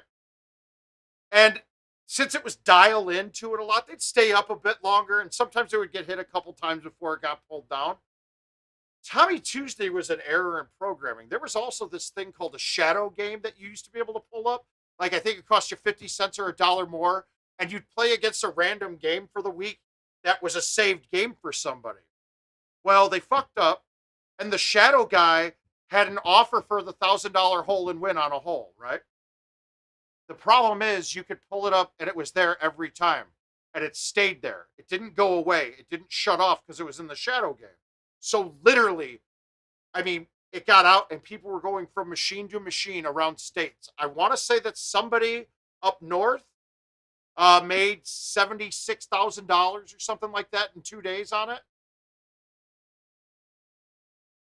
So there was a choice here, right? It was, okay, one, we tell everybody it's a malfunction. We don't pay out malfunction. We refund your cost, yada, yada, yada. Okay, so the hit there, the PR hit would be really bad with that. And people would not trust the viability of the game. It would probably kill their contest system, and we probably don't have Golden Tee right now. Okay, so that was a non-starter with them. It was, then there's two other ones. There was pay it and keep it under wraps so they don't look like they failed as a company and that they messed up. Or it would be pay it and advertise. You can win $76,000 in a day. And if you advertise Blitz that, how much more gameplay do you get? Well, and the marketing guy at IT at the time, Gary Colbrono, I always butcher his last name. He always butchered mine, so I don't really care. He pushed and pushed and pushed, and they decided to go the route of paying it out and keeping it down. And it seems like it was short-sighted to me, and I think a lot of those kind of decisions back in the day were short-sighted in that regard. And they've gotten a lot better with the short-sightedness.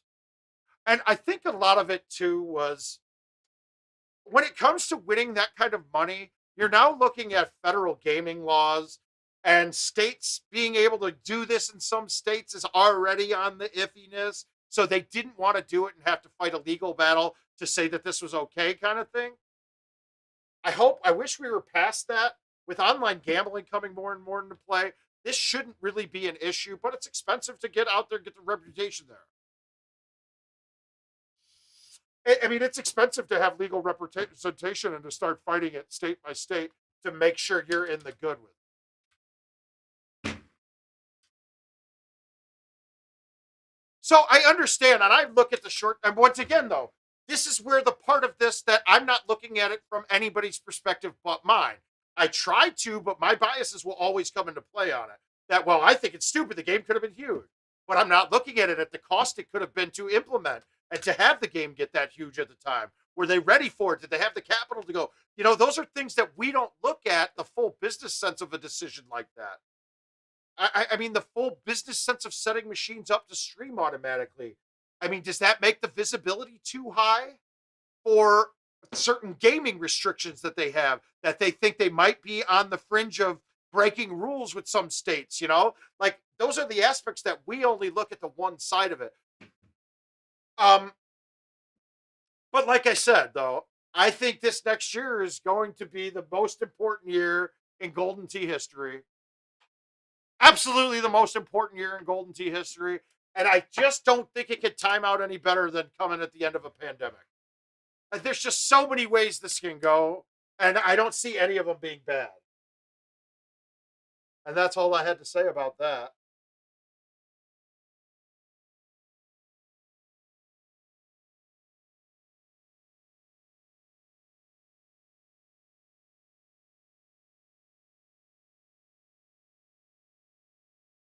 But I mean,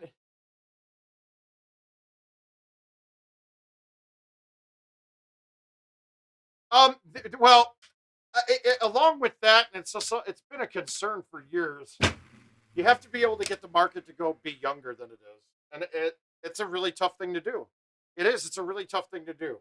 I think there's some things in the works to combat that. So as I said, oh, I didn't give an exact reason, Drew, but there hasn't been anything I've been excited about Golden Tee like this for the whole time I've played. Yeah, World Championships was always great, but that's really, I mean, to be honest, guys, World Championships does little or nothing to move the needle. It helps us out, makes us feel good about ourselves. But for Golden Tee in general, as a marketing dollar spent on it, I don't think it has the bang for the buck that we need. I think it needs to, if they were going to do it, a World Championships needs to get into the 7-figure range, and that kind of excitement needs to be there. The way it is right now, I just don't think it generates the excitement that you need for that to have the bang. But to get a 6-figure deal on something like that is, I mean, that's more than they're willing to put in. I don't know. I think that we're going to hear more and more coming out. I think we're going to get a general taste about what's to come January 1st. But that's not going to be everything on it. And you guys are going to be left in some suspense. There's going to be some suspense left in there.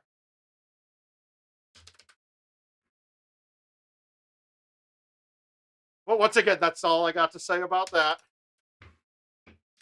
I know I have a trip to take to Chicago on the 19th. That's what I know that. I know that's happening. So I'm looking forward to that trip. I'm going to sit down and hammer some shit out. We're going to hammer out some things.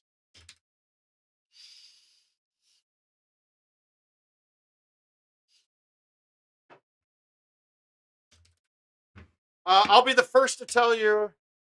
No, it's not.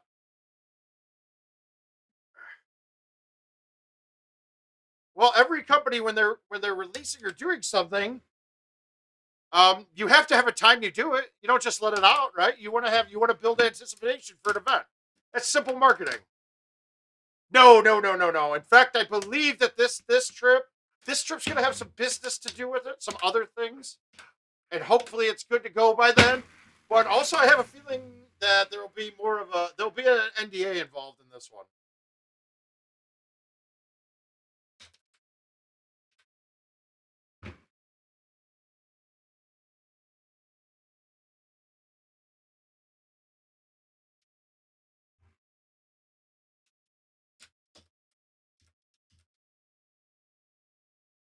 Oh, well, they do. There is dates set. Now, guys, you got to remember, too, in the middle of a pandemic when your offices are closed, setting dates on things becomes more challenging.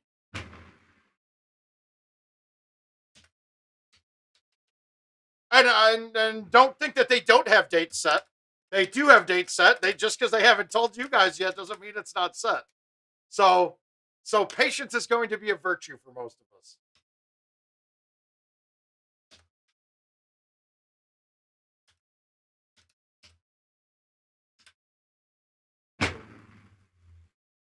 How is that not over that? I never could figure this out. There's no way that ball should have not cleared that.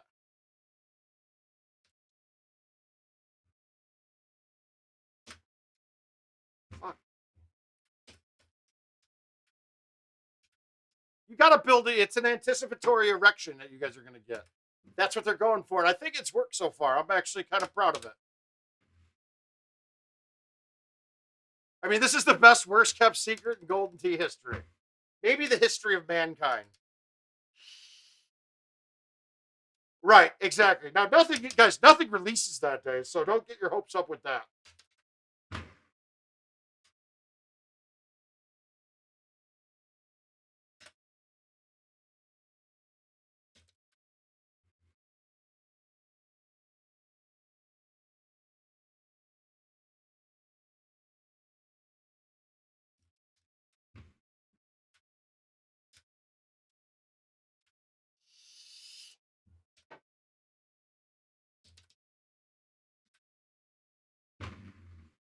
And honestly, for the Golden Tee community that's fevered already, um, if you're not looking at the future of the game, if you're not looking more at the future of the game aspects of it, it might not even be that big of a deal to most of us.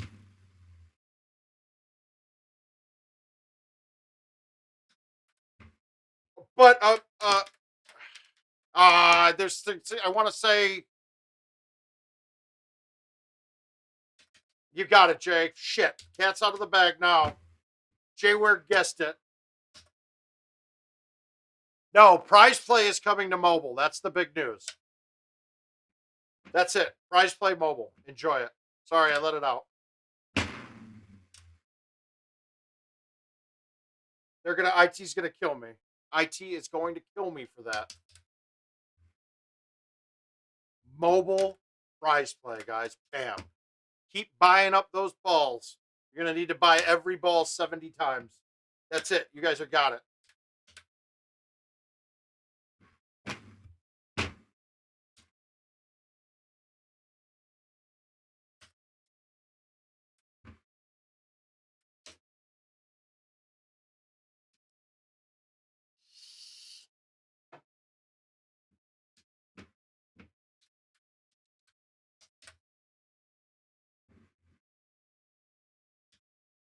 I think the mobile game's a very good mobile game.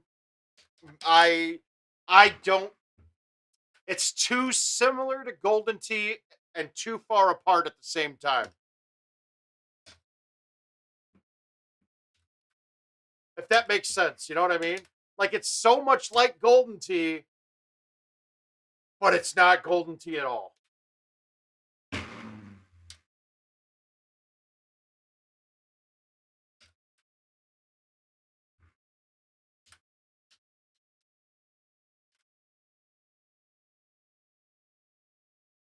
Watching myself dance in my stream makes me feel like I might have some rhythm.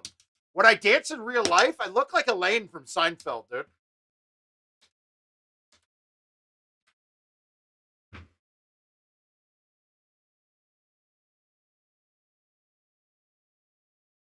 Wow, I'm not playing good.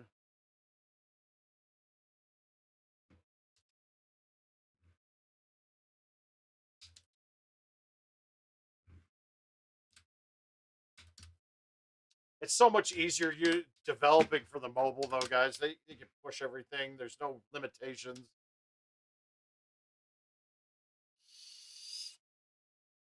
The best thing about the mobile game is they have more money to spend on things like Golden Tee.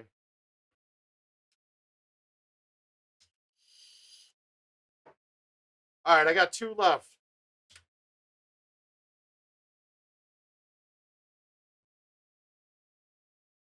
Oh, I did like War Dogs quite a bit, dude. Jonah Hill was a fucking killer in that movie.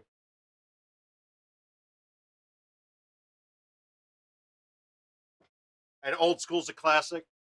I'm gonna throw a movie in there that doesn't get as much fanfare, but I can't get enough of it every time I see it. American Gangster, dude.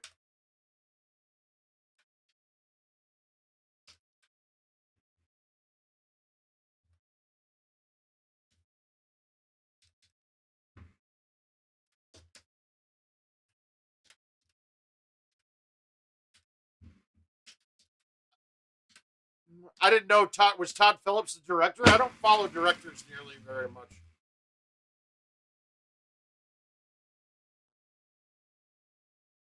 All right, I'm shooting a clean round this game. All right, it's a gimme. I'm sick of fucking up at the end of rounds right now.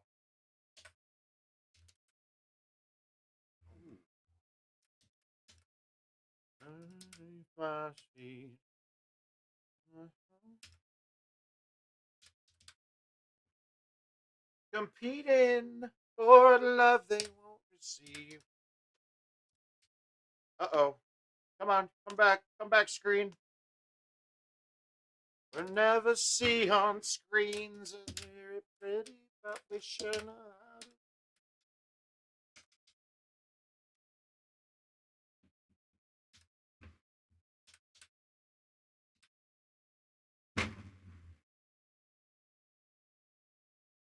Over being told to throw my hands up in the air. Yeah. I don't know any of Todd Phillips' other movies though, so that's.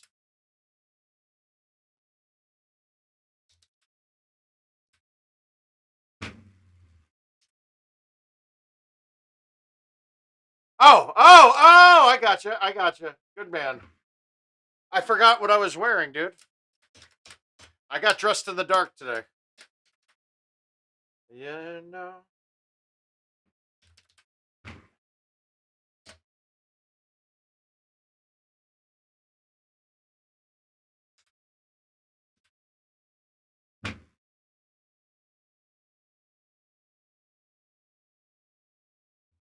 Can you guys believe I came 6 inches away from canning this hole? Off the tee box. Off the tee box. 6 incher. Not this par 3, but the par 4 with the rocks everywhere. It was really close. You could get it real close back in the day. Probably should still today. And I think a high T would be a negative on it to do it.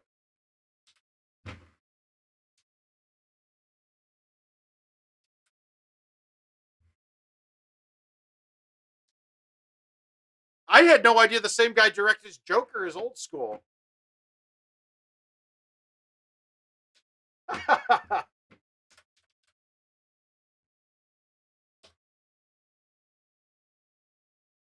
I've got more shots than a diabetic on 18. Don't you worry.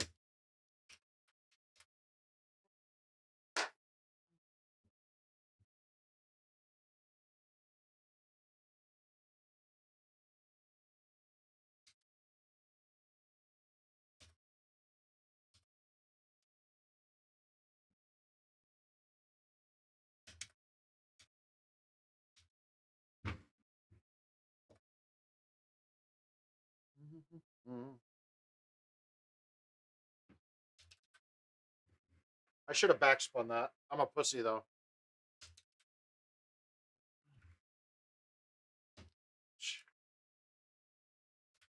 Guys, pretty soon I feel like I'm going to get a pardon from Trump. It's got to be coming, dude. I mean, it's got to be. He's seen the stream. He's just going to just pardon me right then. For what? I don't know yet. I got to commit some crimes soon, though. I want my pardon. You know what's funny? We're more likely to get pardoned than we are to get a fucking stimulus check worth a damn. That's awesome, guys.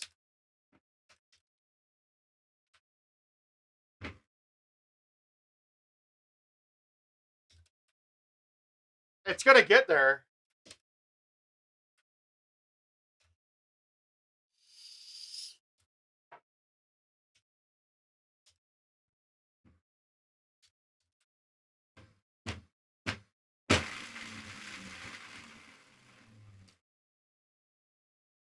Oh, much easier shot when you're up close like that. Right turn, rip. Ah!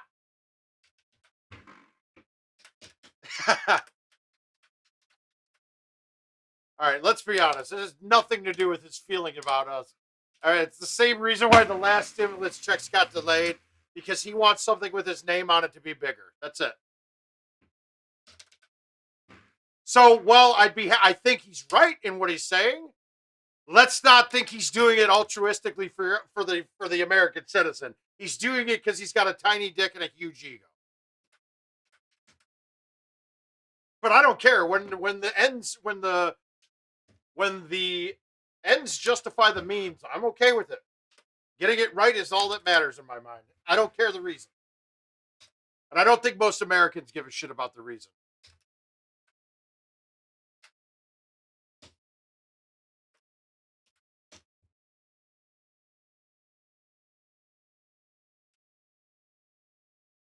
Well, that is the absolute reason, dude. What other reason is there?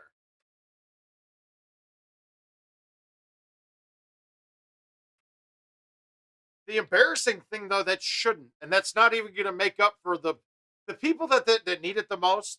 That's not going to back pay the 6 months of rent they haven't been able to pay. It's not. It really is not going to do shit. All it's going to do, and here's the other part: that much money gets dumped right back into the economy. It's going to make the stock market boom.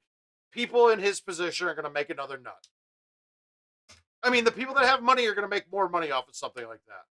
They're going to make another nut off of it. That, I mean, it's pretty simple. Yeah, if you're a family of 10, then yeah, that makes a difference.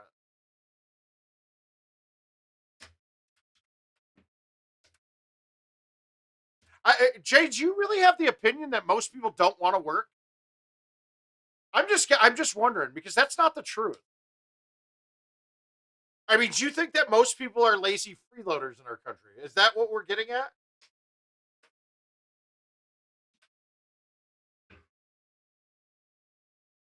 God damn it.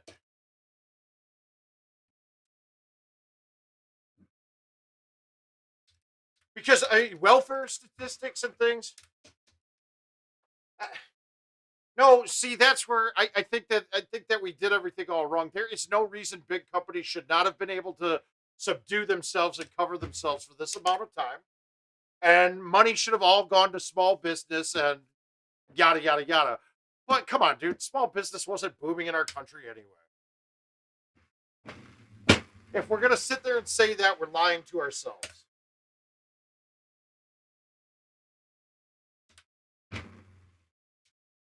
It wasn't booming. Was it a big part of it? Yeah. It's just like saying that healthcare wasn't a problem. This displayed all of the weaknesses that we have in our country and how quickly something can come down. And you don't think the rest of the world is looking at how fragile we are with it? I think we got another thing coming. This 18 sucks, by the way.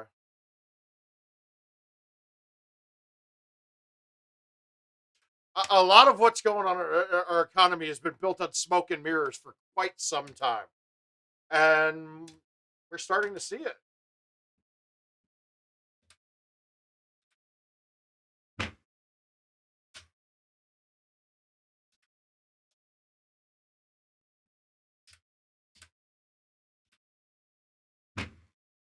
All right, sitting there saying that America's got the best healthcare too, we've done proved that wrong.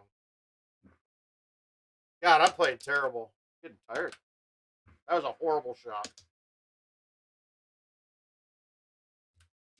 Well done, Brian. I'm very proud of you, sir. I'm surprised that a person like you who's so pissed off about Watchdog reboots even plays invites at all anymore. I mean, if I was you, being somebody so anti-stout and anti-Watchdog reboots, I would stop playing.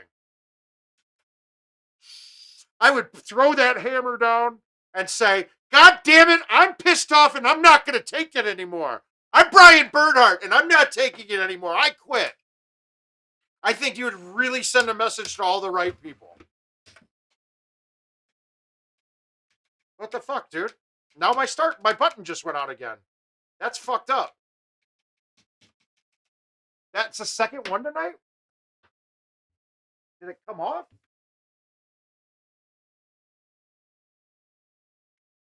How the fuck does this button go out twice, guys? That's not possible.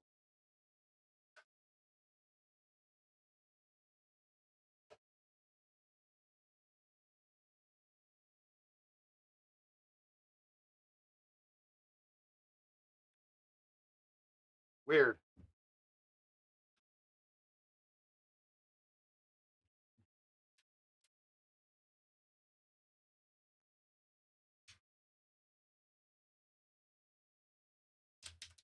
You know what you should try, Brian? Try playing the new courses with different balls.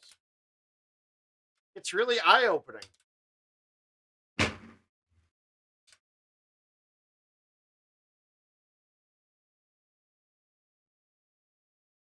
Ugh. But how are you doing anyway, Brian? You getting ready for the holidays? Hope you and the fam are doing well. Are the daughters watching right now? I don't want to say any swear words. With one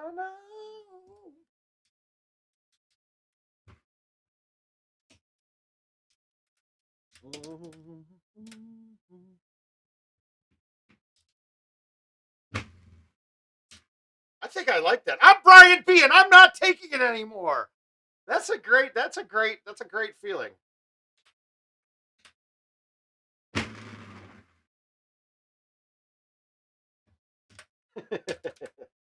Well, good to hear. Wish them all the best from word of mouth and just from Mark.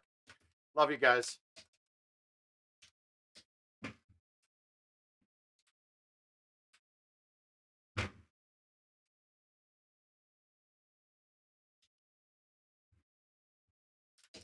Oh, so anybody cooking anything unique? I'm cooking almost the same thing I cooked for Thanksgiving. And really, we're doing ham. Me and Jill are doing ham, Brussels sprouts with bacon. That's it. That's it. We're covering all bases right there.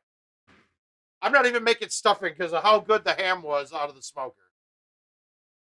Just out of my eye.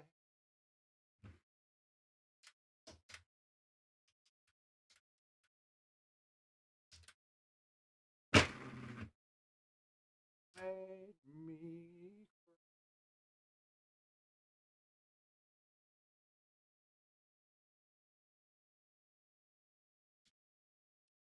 Oh, yeah. Get it. Get it. Get it. Gotta get the good rub. Gotta get a good rub for prime rib. That's the key. That's all that matters with prime rib. And the quality of the meat. The rub, therein lies the rub. I mean, you rich people in your prime rib and shit, dude, my God. You're probably looking at $100 slab of meat, dude. I'm laying up here, and that sucks, because this layup is terrible.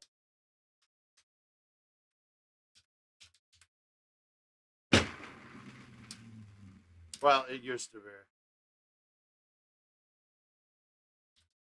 be.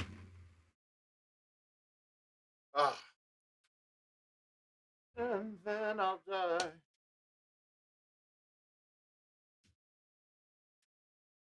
Oh, that doesn't sound like a good cut of meat, then, dude. It's like I'll put it in terms like this: you could get a prostitute for $100, or you get a prostitute for $1,000. You get what you pay for, dude. Either way, I'm not eating that meat.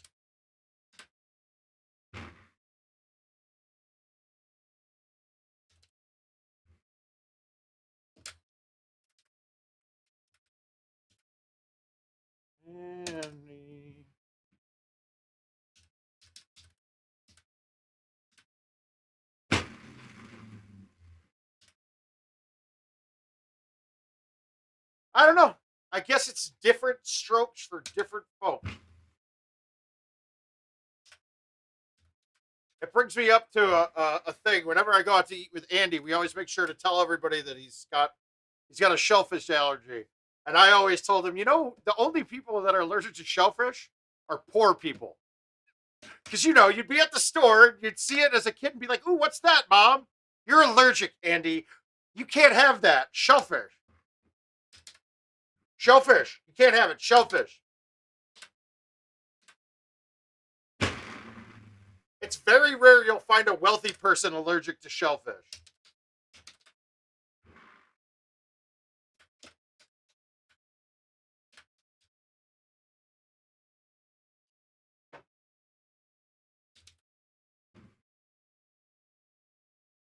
I'd say that joke, and then about 20 minutes after it, Andy would be passed out on the table with his head down.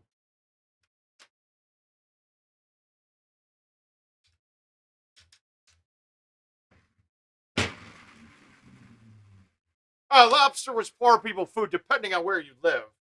I mean, I grew up, when I was in Maryland as a kid, we ate crab and lobster all of the time. When you moved out to the Midwest, it's a lot more expensive. It was awesome going down to the docks as a little kid, just getting live lobsters. Yeah, yeah. But getting live crab, oh, fantastic. But there are some lobster down the coastline a little bit.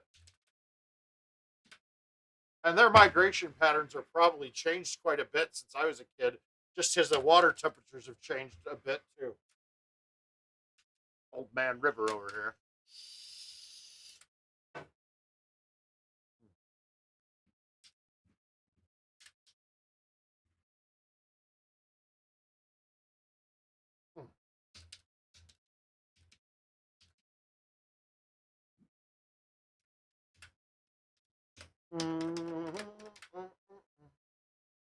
Okay, that's a bad look. This is going to be a hard second shot.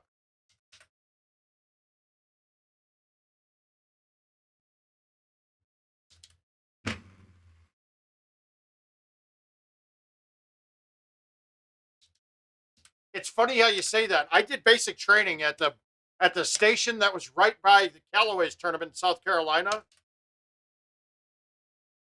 And at basic training, they rushed you in and out. But every meal at the chow hall in basic, you could take unlimited crab legs, right? You could take unlimited crab legs.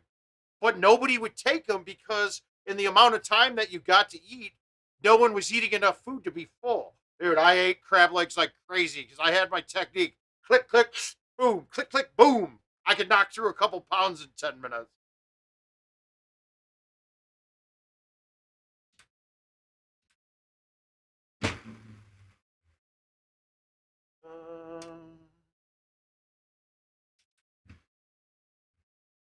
Well, and the techniques have changed too quite a bit.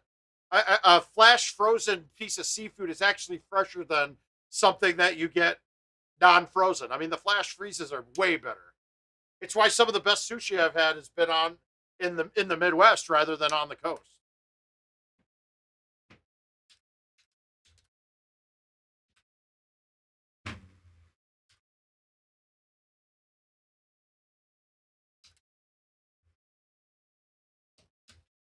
All right, kiddos. I think we're hitting the end of a decently long night. Thanks for tuning in so late. And really, thanks a lot for all the great ideas. I think we're going to be able to do something cool here. I'm going to have a goal. I want to, with what we're going to do, I want to raise 10K. That's going to be the goal. So if you guys have any ideas that you got for me, please let me know.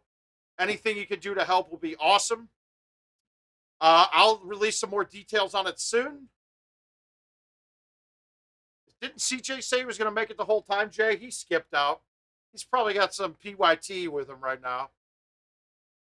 That's okay. Good for CJ. Welcome to Poundtown in real life.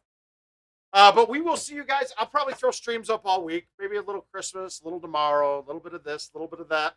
And hopefully everybody's having a happy and healthy holiday. We will see you guys very soon. Word of mouth. Love you all and good night. Hey.